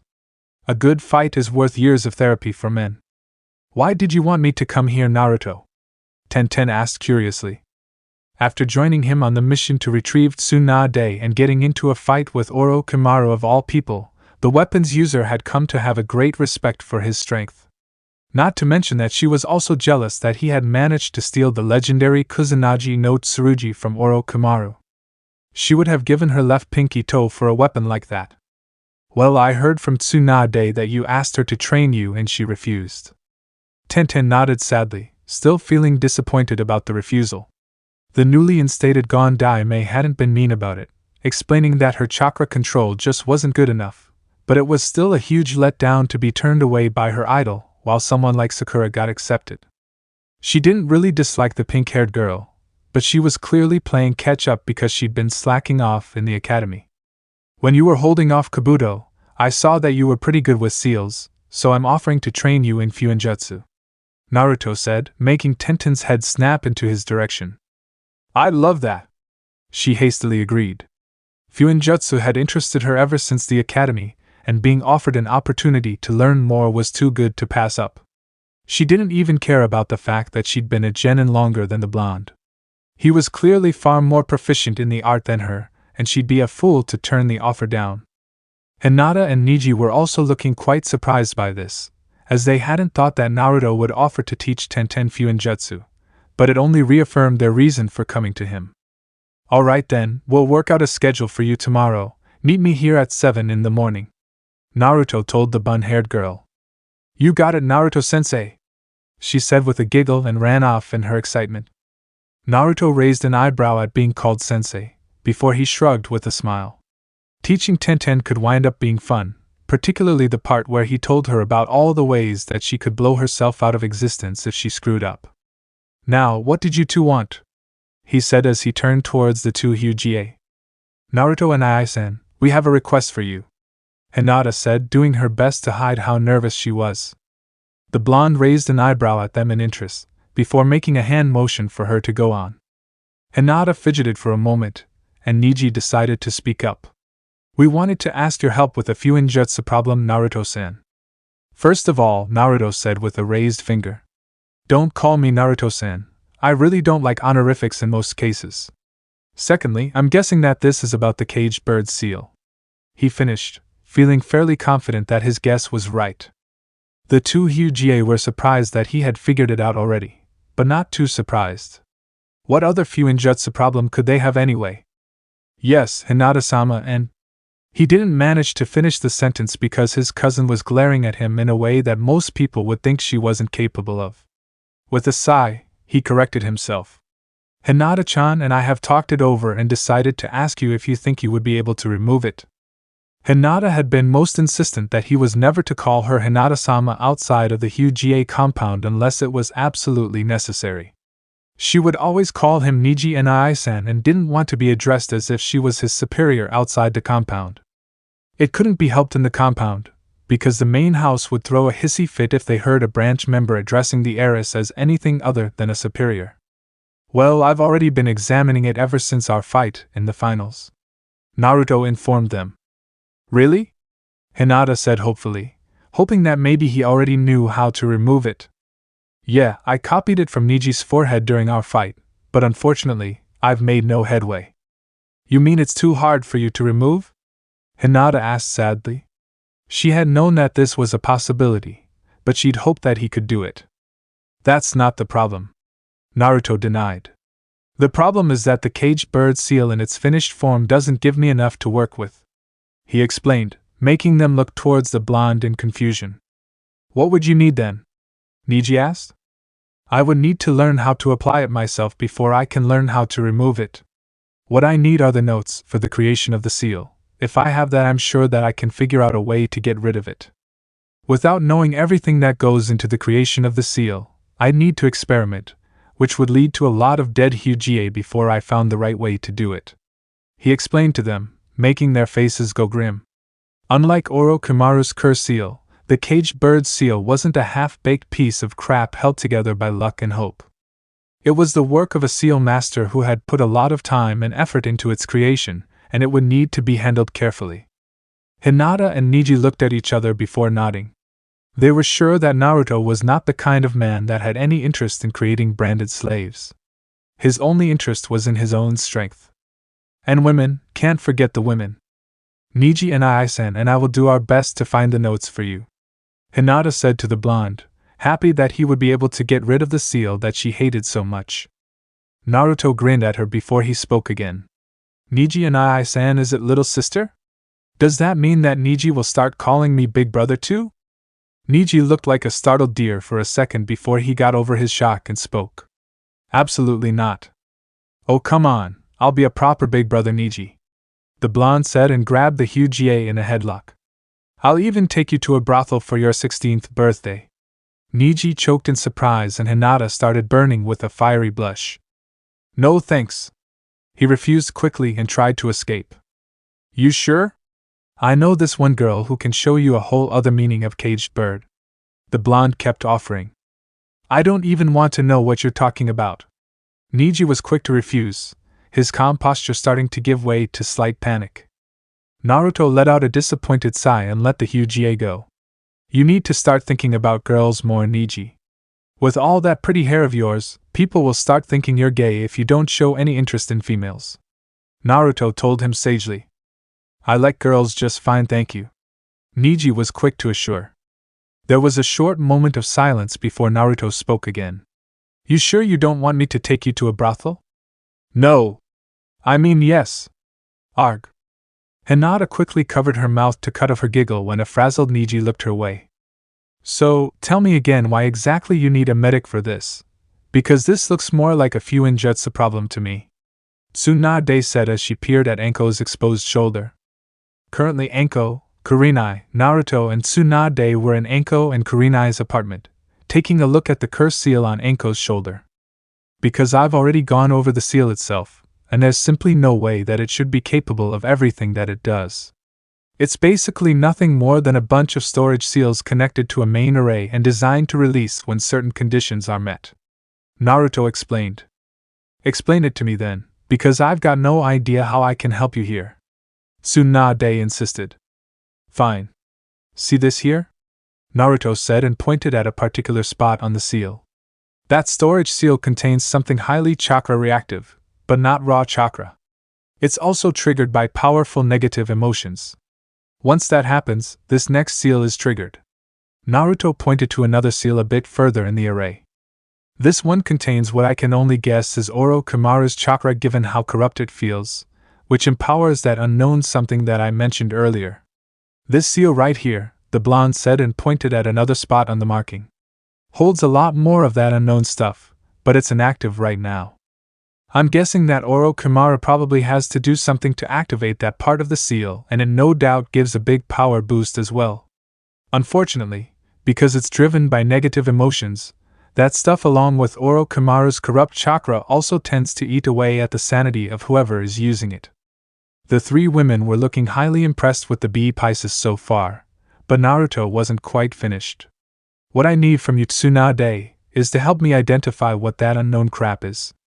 The only thing I know about it is that Orochimaru injects it with a bite. It's reactive to powerful negative emotions like rage and hatred, and it has an empowering effect. Either way, I haven't been able to find a safe way to remove it because Orochimaru's chakra tends to react rather strongly whenever anyone attempts to mess with the curse mark. Alright, I'll see if I can find a way to figure out what that stuff is. Tsunade agreed. This was going to be a challenge, but finding a way to remove Orochimaru's hickeys would certainly be a good thing. There's also one more thing that I feel I should mention, Naruto said with some hesitation, instantly catching the attention of all three women. Naruto was never hesitant. What is it? Anko asked a bit nervously. She had a feeling that she wasn't going to like what the blonde had to say. Orochimaru's chakra is acting far too intelligently to be just chakra. It can perceive threats and act on them. It can sense what curse seal bearers are feeling, Naruto said grimly, to the dawning realization of the three women. There was silence for a moment longer, as they waited for him to finish. I think that the crazy asshole has somehow managed to cut off a piece of his soul and place it into his cursed seals. All three women looked at him wide-eyed, before Anko suddenly grabbed at her shoulder, clawing at the mark on it. Get this beeping thing off me, I don't care what it takes, just get it off. She whispered harshly, unable to stand the fact that she was carrying around a piece of her traitorous sensei's soul. We will, Anko, don't worry. Naruto reassured her while Kurenai just rubbed her back soothingly. At the very least, it's not fully sentient, it's more like a basic awareness. Anko wasn't looking very reassured by that, but seemed willing to believe that Naruto and Tsunade could find a way to remove the mark. A month later. There was a nervous squirming sensation in Naruto's stomach. This was entirely due to the fact that it was finally time for his date with Xana. In spite of the fact that they had slept together many times and that he had known her for practically his entire life, he couldn't help feeling nervous. It was after all his first date. More importantly, it was his first date with her, and he desperately wanted things to go right. It was very important to him.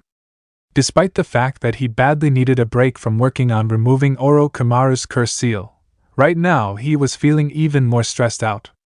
Taking a deep breath and exhaling in an effort to calm himself down at least a little, he made his way outside his apartment, where he would wait for his date to show up.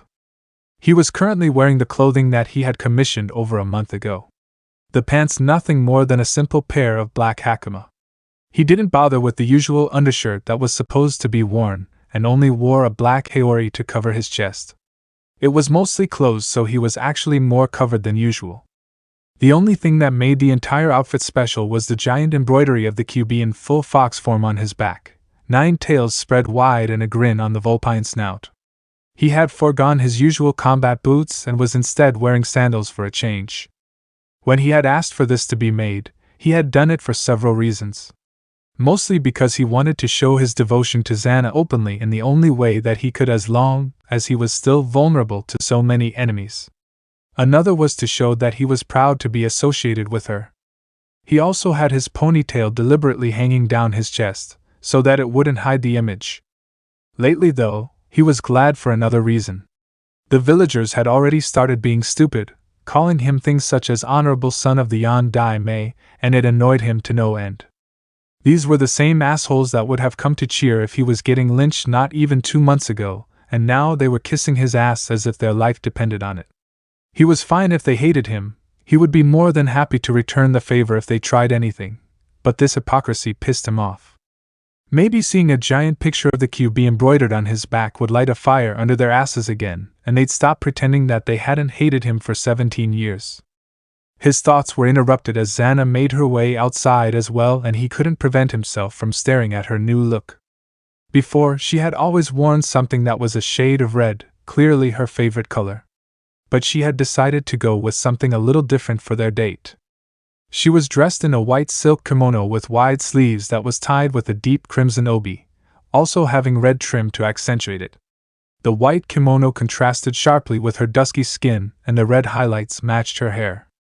Unlike a traditional kimono, this one was shortened to knee length and had a deep neckline that exposed a great deal of cleavage. She was wearing very thin sandals, which Naruto knew must be a bit irritating to her, as he had never seen her wear any kind of footwear before. There was also the fact that she was obviously not wearing a bra, and Naruto guessed that she probably hadn't bothered with any panties either. Naruto had no idea where she got her clothes, but he very much approved. "You look radiant." She really did too. In the low light of the evening and dressed in white, she was nearly glowing. "You aren't looking bad yourself," she commented with an amused tone, looking at the representation of herself on his back. It was very well done, and she could appreciate the irony of it, and the clear symbolism that she was more important to him than the village brought a feeling of warmth to her heart. Naruto frowned slightly in confusion. There was something off about her voice. "Yes?" she asked him with a grin, having a good idea about what was confusing him.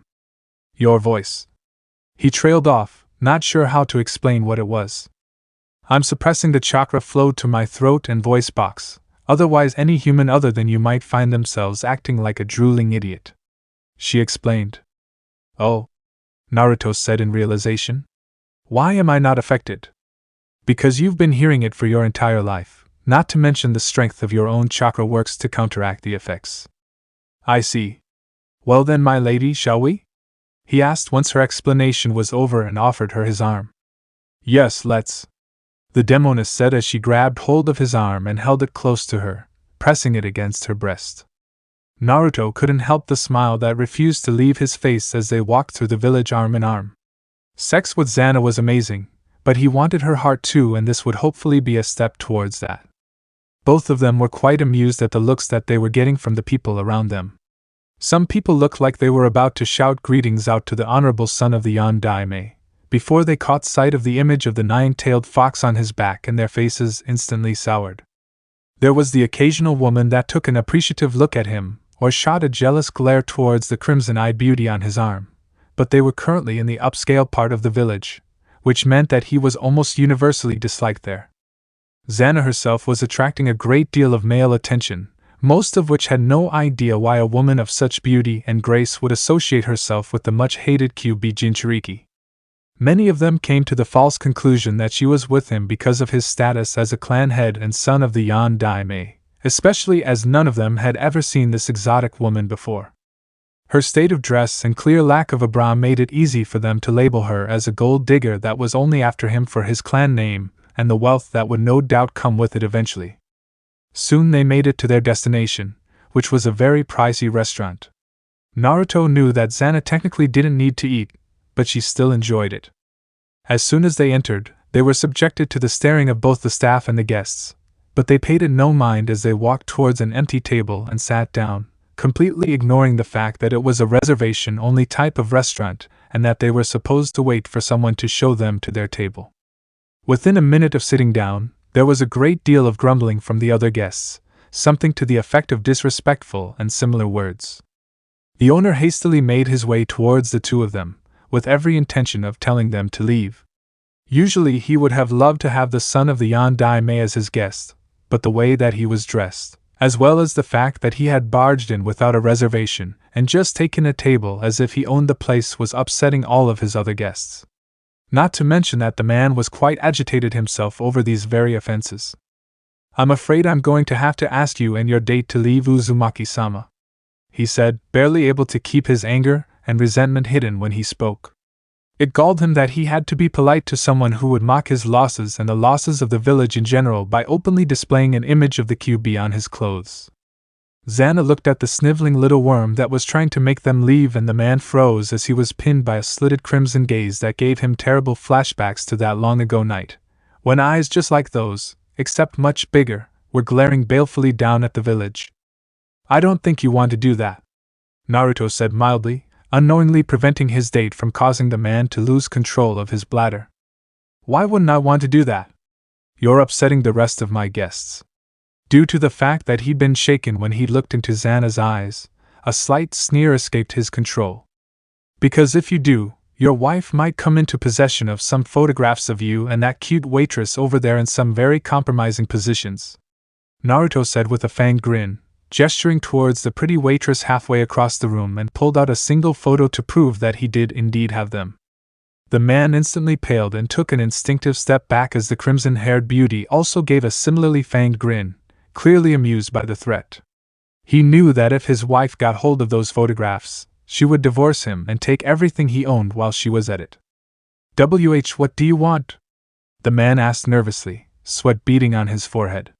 He would just have to hope that the Kyuubi Jinchuriki wouldn't make it a habit of blackmailing him with those photos. "You are going to serve us, and you are going to like it. Also, for insulting my date with your presence, you are going to do it for free as a token of apology."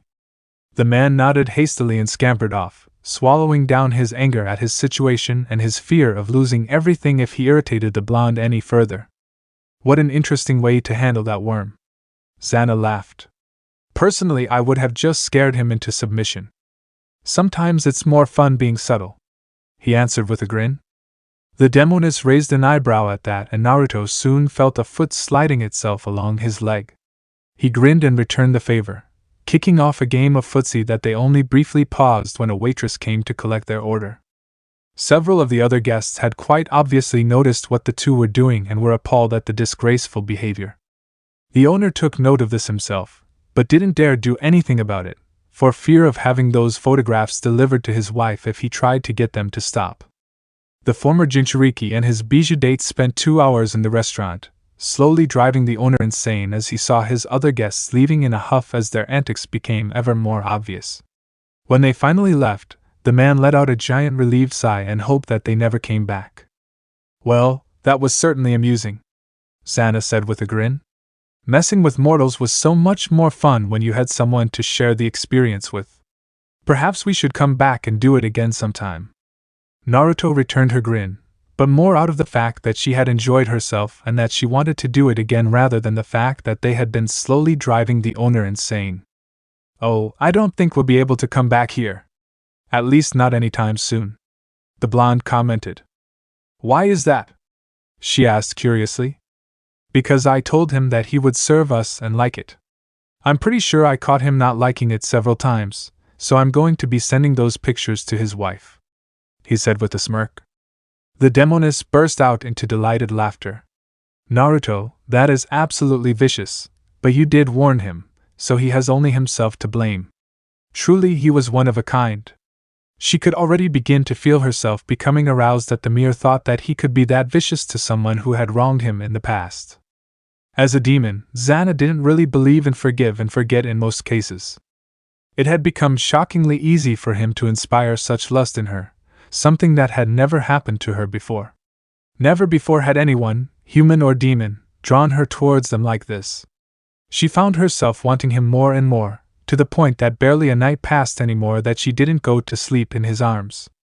She allowed Naruto to lead her somewhere else, curious to see what else he had planned. A group of men, somewhere in their mid-20s and clearly from rich families, looked to be arguing about something a good distance away. Naruto paid them no mind and they were too far for him to hear. Xana, however, heard them perfectly well. They were discussing the possibility of approaching them and convincing her to go with them instead. She was disappointed when they decided not to because of Naruto's size and reputation. The resulting beating would have no doubt been amusing. Naruto led her out of the village proper until they reached a river. It was in fact the same river that went through his private training ground, just a little bit further upstream. He had spent quite a while preparing the place, and he hoped that she would like it. "What is this?" she asked curiously, allowing her voice to revert to its natural state now that they were away from the village. The reason for the question was the steam rising from the river, which really shouldn't be happening. Naruto smiled at hearing her voice being back to normal. He definitely liked it better this way. "This, my dear, is a private hot spring that I made for us," he said with a grin. "I thought that we could go for a soak." It had taken him a great deal of work to create a circular pit in the middle of the river and then layer it with smooth rocks so that it would be comfortable. Not to mention that it had been a bitch and a half to figure out how to apply the heating seals underwater without the water destroying them. But once he had finally managed it, there was a constant stream of hot water passing slowly through the pit. Well, there was whenever he supplied enough chakra to the seals, which he had sent a clone to do before coming here. It was probably playing merry hell with the life cycle of the fish further downstream, but Naruto wasn't too concerned about that. They quickly stripped and got into the heated water, sitting on the stones that served as seats. As soon as they sat down, though, Naruto frowned and drew Xana to sit in his lap. She didn't protest at all and quickly got comfortable on him, while Naruto wrapped his arms around her, and they both let out content sighs. After spending a few minutes just lazing around together until Naruto broke the silence. "There sure are a lot of stars out tonight. This is nothing compared to what you can see from the middle of the desert at night. Must be a beautiful sight," Naruto commented. "It is. I'm sure it's not as beautiful as you," he said with a grin and placed a kiss on her neck. "Naruto, that was so terribly corny," she said dryly, causing him to laugh. "Maybe, but it's still true." They lapsed into silence again, just enjoying the closeness and the hot water before Naruto's curiosity over something got the better of him. "I've been meaning to ask you this," he began, making her look back at him briefly in interest. "Have you ever met any of the legendary shinobi of the past? You know, like the Shodai Hokage or something?" "Well, I actually did meet Senju Hashirama briefly." "Could you tell me about it?" Naruto asked with interest. He was sure that this would be interesting. "I suppose. I actually met him because of his rival Uchiha Madara." Naruto detected the clear hostility in her tone when mentioning the man and was curious as to what the man had done to deserve it. Aside from the usual Uchiha arrogance the entire clan seemed to be cursed with. The fool had somehow evolved his Sharingan to a level far beyond what other Uchiha ever accomplished and came to believe that it would allow him to place me under his control. He sought me out with the intention of enslaving me and using me to fight against his rival. Naruto tightened his arms around her, hearing the rage in her voice at the insult of what the man had attempted. Truth be told, he was quite pissed at the Uchiha himself for daring to think that he could just walk up to Xana with his pink eye and enslave her. The demoness calmed down quickly enough and continued speaking. Obviously he failed, and it made him quite angry. The idiot was of the opinion that the bijou were nothing but beasts, and should obey the heir of the Sage of Six Paths, as he styled himself. Or at least that's what I was able to gather from his ranting. I have no idea how he even learned that the Uchiha were descended from the sage, but it had clearly gone to his head. He fled before I could fry him for his insolence, promising that he would get me in the end, though nothing ever came of it. Sounds like he had a few screws loose, Naruto commented, easily able to imagine a powerful Uchiha like Madara was said to be thinking that the world should bow to him just because he was an Uchiha. No doubt. I heard that the maggot died fighting Hashirama before I could show him the price of the insult that he'd given me. He thought that his malevolent Jujutsu was capable of overpowering me? Faye, the only Jujutsu that poses any threat at all to me is the Rinnegan, and it has long since passed from this world. Xana finished with a snort. So how did that lead to you meeting the Shodai? Naruto asked curiously, rubbing her legs soothingly. I was curious about the man that killed Madara, so I went to him in human form. Konoha had already been created by then, and Hashirama had been married to Uzumaki Mido. They were in the process of attempting to establish peace with the other 4 shinobi villages that had sprung up around the elemental nations. The demoness said, noting Naruto's interest in hearing that the Shodai had married an Uzumaki woman. It was amusing to watch them for a little while, because I knew that they would fail in the end. Human nature made certain that there was always going to be a greedy, self-serving idiot somewhere that was willing to risk causing a war for personal gain. I was right, of course, since it wasn't even a few years later that the first great shinobi war started. You know what you need? Naruto asked after a few moments of silence. What? She asked curiously. A splash, he said, confusing her for a second before he tossed her into the deeper water, making her give an uncharacteristic surprised yelp before she was submerged. She rose from under the water with crimson hair plastered all over her face in a rather undignified fashion, making Naruto grin at her. You've just made a terrible mistake, Naruto, the demoness said slowly, with a menacing grin splitting her face wider with every word. The blonde was starting to feel worried that he had actually offended her. He wasn't given any time to actually think though, as the demoness grabbed him and dunked him underwater. Despite appearances, she was a good deal stronger than him, so it was easy for her to do. Naruto got his head over the water's surface, sputtering but also laughing at the same time. You know, of course, that this means war, he said grimly and splashed some water at her, which she returned with gusto.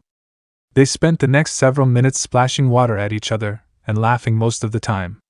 Naruto started cheating after the first minute and used his water element to throw large amounts of water in her direction. Xana retaliated by manifesting her tails and using all 9 of them splash him, occasionally also grabbing at his legs and pulling him under.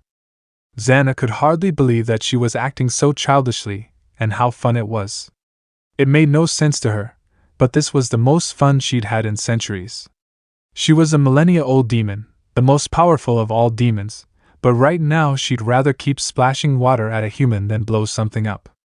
Of course, that human happened to be Naruto, which was no doubt the entire reason she was even doing this. She would never have agreed to going along with this date idea if it wasn't him asking. If anyone else had dunked her or splashed water on her, she'd kill them. But because it was Naruto, she had enjoyed herself on this date, and she was having fun playing in the water like a child. It was amazing what kind of influence he had on her already, and she knew that it was growing stronger with every day. To Naruto, Xana had never looked more beautiful. He loved the carefree laugh that he had heard so rarely before, and he loved the way that her eyes seemed to sparkle now that she was having a good time. Those predatory crimson eyes that could give off such a sense of power and danger were now showing only happiness and laughter. More than anything, he wanted to see her happy like this as much as possible. Their playtime was ended when Naruto couldn't contain himself anymore and caught her lips in a kiss, which she returned eagerly. He pushed her towards one of the walls until her back hit it, and then pressed into her as he kept up the kiss. Her hands roamed all over him, while Naruto's moved down to her legs and gripped her thighs, lifting her out of the water easily. He lifted her upwards until she was sitting on the edge of the small pool, and Naruto wasted no time in dragging his tongue over her leg, rapidly making his way inward. Since he was still inside the pool and Xana was sitting on the edge, he was in the perfect position to have a taste of her nether lips, which he did eagerly. She gave a small gasp as she felt his tongue being dragged over the sensitive bundle of nerves over her entrance before it retreated to lightly lick inside of her. She grasped at his hair as he continued to move his tongue over all the right places, making her breathing deepen because of the building pleasure. The occasional poke of fangs on her sensitive flesh only excited her further. When he inserted a finger inside her, but kept lavishing attention on her clitoris with his tongue at the same time, she knew that she wouldn't last much longer. With a gasping moan she came and pulled his head closer. He eagerly licked up the trickle of her release with long strokes of his tongue. As soon as he was done, and she let go of his hair, he lifted himself up from the pool and pushed her to lie on her back a bit further away from the edge. He set himself down on top of her and kissed her again, lining himself up and entering her at the same time, making both of them groan in pleasure into each other's mouth. He made sure to press his chest into her firm breasts even as he kept thrusting into her and kissing her. It didn't take him long at all before he was releasing inside her. He moved his lips to her neck and planted light kisses along it while she ran her hands along his back. "I love you," Naruto said into her ear. Xana's eyes widened slightly as she felt a tightness in her chest at hearing those words. Clearly things had progressed a good deal further than she had expected them to. She didn't answer, aside from holding him tighter and giving him another kiss. She needed to think on what this meant, and she was honestly not feeling very clear-headed right now. It certainly wasn't the first time that he had said those words, but it was the first time that it had affected her so strongly. 2 weeks later in the Hokage's private training field. "Alright, Anko, we think that we're finally ready to remove the curse mark," Tsunade said to the snake summoner. Naruto and Kurenai were also present. Naruto because he was going to be doing part of the work and Kurenai as moral support for Anko. There was also one other person present. An unconscious man that was tied to a stone slab. Not very long ago he had been a bandit, part of a group of bandits actually. He had been taken prisoner by Leaf Shinobi as someone who might have important information, but had turned out to know nothing. He had however been a confirmed murderer and rapist, and had been slated for execution when Tsunade had called off his execution and brought him to this training field instead. He wasn't the first one to be brought here either, he was in fact the third. The previous two had died in their attempts to remove the curse mark. Orochimaru's curse seal was a shoddily made piece of crap, but it was a dangerous piece of crap. Without a word, Naruto began the procedure, this time feeling fairly confident that it would work. He placed the Ein's seal on his chest and absorbed the chakra from it. Right away he started focusing on every terrible memory he could dredge up, calling up his chakra at the same time. The chakra emanating from him darkened visibly as his anger and hate tainted it. When he felt that it had become corrupt enough, he directed it into another prepared seal and locked it inside. The next several minutes he had to spend purging the leftover Ein chakra out of his body and getting his emotional balance back so that his chakra returned to its usual uncorrupted state. When he had an excess of Ein chakra running through his chakra network, it was easy to infuse his will into it, but it unbalanced him to corrupt his own chakra like that. It also took some effort to not get another disconnect from his body like had happened the first time that he'd used the Ein chakra. "Ready?" Tsunade asked once it looked like Naruto had gotten himself back to normal. She always hated seeing him do that. His chakra felt far too much like Orochimaru's when he did it. When he nodded, Tsunade stabbed a syringe into the unconscious bandit's shoulder and pressed down on the plunger. It had taken some doing, but she had managed to extract a sample of the unknown substance from Anko and identified it as an enzyme of some sort. It was crucial to the working of the curse mark and very difficult to create artificially. Naruto slapped the seal holding the corrupt chakra on top of the man's shoulder before the uncontrolled enzymes killed him. Anko pressed her shoulder against the man right after. The position was awkward, but there was no helping that. She grimaced in pain when she felt her curse mark reacting to the combination of enzymes and dark emotions that the seal was slowly leaking along with Naruto's corrupted chakra. The pain kept getting steadily worse, making Anko grit her teeth together and stubbornly kept her shoulder pressed against the unconscious bandit. "It's working. Just a little longer, Anko." The words encouraged her, and she ignored the pain. A little pain was worth getting rid of the damned mark. Soon after, she felt someone pull her away and she slumped against a chest that didn't have breasts, so she figured that it must be Naruto's. "Is it gone?" she asked tiredly. "It's gone," Naruto confirmed. "It's moved over to that guy." Enko turned her head and did indeed see the curse mark sitting on the unconscious body of the bandit. Well, he'd be a dead bandit soon, since someone without an active chakra network couldn't survive having a curse mark being placed on them, and the best part was that the piece of Orochimaru's soul was going to die with him. She felt Kurenai hugging her from behind and sighed contentedly. It had taken a lot of research and work, but they had managed to find a way to trick the curse mark into migrating. Since Orochimaru's soul fragment was drawn to darker emotions, it would naturally be drawn towards a corrupt chakra that was full of hatred. By injecting the enzymes into the bandit, it would also register him as a bearer of the curse mark and move to activate them. Honestly, if Orochimaru wasn't so sloppy with his Fuinjutsu, he could have made the curse mark harder to remove, as well as giving it a higher than 1 in 10 chances of survival when applied. With what he had learned from this, Naruto estimated that he could make a similar curse mark, but give it about 6 in 10 chances of survival, not that he had any interest in hacking off pieces of his soul to do it. For a man obsessed with immortality, Orochimaru had some dangerous hobbies. Tsunade hadn't felt comfortable using bandits as guinea pigs for this, but they were scum of the earth that had been slated for execution anyway, so it wasn't as if they would have lived long and productive lives. "Thank you?" Enko mumbled and dragged Naruto's head closer for a kiss. "You should be careful there, Enko. Wouldn't want Kurenai to think you were cheating on her," Naruto teased once the kiss was over. Kurenai shrugged and dragged Naruto in for a kiss as well. "Thank you for getting that mark off her. See, Blondie, Nai-chan is all up for another threesome," Enko said with a tired grin as she was transferred into Kurenai's arms. "I never said anything about a threesome. I was just thanking him for helping you," Kurenai protested with a red face. "You didn't say that you don't want a threesome either," Enko teased. Kurenai tried to glare, but it wasn't very effective with the way that she was blushing. Truth be told, she wasn't entirely opposed to the idea of Naruto joining in again. "What the hell have Naruto and Enko done to me? I didn't used to be like this," she protested inside her own mind ineffectually. The fact of the matter was that she was happy being in a relationship with Enko, but her attraction to the blonde hadn't diminished in the slightest. Considering the fact that he had just gotten Orochimaru's disgusting seal off Enko, he was looking more desirable than ever. Not to mention that he had also helped her by giving her a in-release seal, which would allow her to take her gain jutsu to the next level. If he would by chance want to join in on the relationship, she wouldn't put up much of a protest. Kurenai could only sigh at her own thoughts.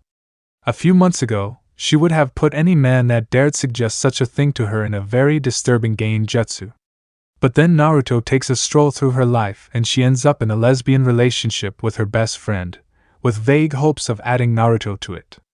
The annoyed clearing of a throat reminded them that they had been ignoring their Hokage. They all turned towards the rather irritated and slightly embarrassed looking woman and offered sheepish grins. Well, Enko and Kurenai did, Naruto just looked amused. "If you're all quite done, I want Enko to stay overnight in the hospital for observation," the buxom Hokage said, earning a despondent groan from the snake summoner. "Other than that, all I have to say is that this was a great success, and we can do the same thing for Uchiha Sasuke in a few days," Tsunade said, and they all made their way to the hospital. Several days later, Naruto was awoken from his comfortable sleep cuddled with Sana by loud knocking on his door. Groaning with irritation, he made his way to the door and opened it to find a harried-looking Shikamaru there. "Naruto! Get dressed quick, I need you for a mission," Shikamaru said hurriedly, which was seriously out of character for him. "Naruto, what's going on? Come back to bed." Xana's voice drifted through the bedroom door, just barely remembering to suppress the chakra in her throat and voice box. Shikamaru froze as the most beautiful woman that he had ever seen walked out of Naruto's bedroom, completely naked except for the sheet she was clutching to herself. "What mission is so damn important that you're waking me up this early?" Naruto grumbled irritably. "Sasuke has abandoned the village and there are no higher-ranked ninja available to go after him. so Hokage-sama told me to gather as many capable genin as I can to retrieve him. Shikamaru explained in a rush, shaking himself from his daze. That inconsiderate little shit! I swear I'm going to beeping kill him when I get my hands on him. Making me get out of bed at this hour and more importantly interrupting my cuddle time just because he can't handle the fact that he's not the baddest ass in the world. Naruto ranted to himself. We don't know why he left the village, Naruto. Shikamaru pointed out. Of course we know why he left. He left because he's a goddamn retard that thinks leaving the village is going to make him more powerful. I bet the stupid bastard jacks up to the thought of being powerful enough to kill his brother. He's so predictable that any moron with more than 2 brain cells could convince him to spread his ass wide open if they told him that it would make him more powerful. Shikamaru was getting seriously uncomfortable at the torrent of colorful verbal abuse that Naruto was throwing at his missing teammate. He made a note to himself to avoid waking Naruto up too early ever again. The blonde went into the bedroom to get his clothes, since he hadn't even bothered getting dressed to open the door. A fact that Shikamaru had been ignoring with absolute focus. So, the Uchiha shows his true colors. The redhead commented idly, drawing Shikamaru's eyes to her. He had also been trying very hard not to look at her, not willing to risk pissing off an already irritable Naruto by staring at his woman. Air was all that the Nara managed to get out, his vast intellect failing him for once. He wanted to instinctively say something in Sasuke's defense, but some part of his brain absolutely refused to argue with an incredibly beautiful naked woman. You will make sure that Naruto comes back to me unharmed? She asked, smiling at Shikamaru in a way that displayed many sharp teeth. It didn't look like a friendly expression. Despite the fact that it was a question and said in a questioning tone, Shikamaru got the distinct impression that it was not in fact a question, but more of a demand. He didn't know why, but when this woman looked at him with those slitted crimson eyes, he felt more like one of his family deer than a shinobi. A bead of sweat rolled down the side of his face. I wonder if all redheads are this troublesome? Or is this one special? Ah, yes, of course. I'll do my best to make sure that everyone comes back home safe. Shikamaru rushed to say when he saw her eyes narrow a fraction. I don't care about any others, only Naruto is important. She said with finality, and Shikamaru had the distinct impression that he had just been brushed aside as if he was trash. Under normal circumstances he would have been insulted, but right now he was much too unnerved to be upset. Before any further thought could be put into it, Naruto came out of the bedroom wearing his usual outfit, but carrying the Kusanagi as well, which surprised Shikamaru slightly, as he hadn't known that Naruto had picked up Kenjutsu as well. The blonde stopped in the doorway and gave Xana a deep kiss, making Shikamaru shift uncomfortably. I'll be back soon, Naruto said to her, before giving her another kiss. Well, let's get this over with and catch that moron, Naruto said to the Nara heir, and they left the apartment. So this part ends here. Alright, that's it for today's video, guys. Let me know in the comment section how was the story, and also don't forget to like, share and subscribe. I will meet you in another video. Bye bye.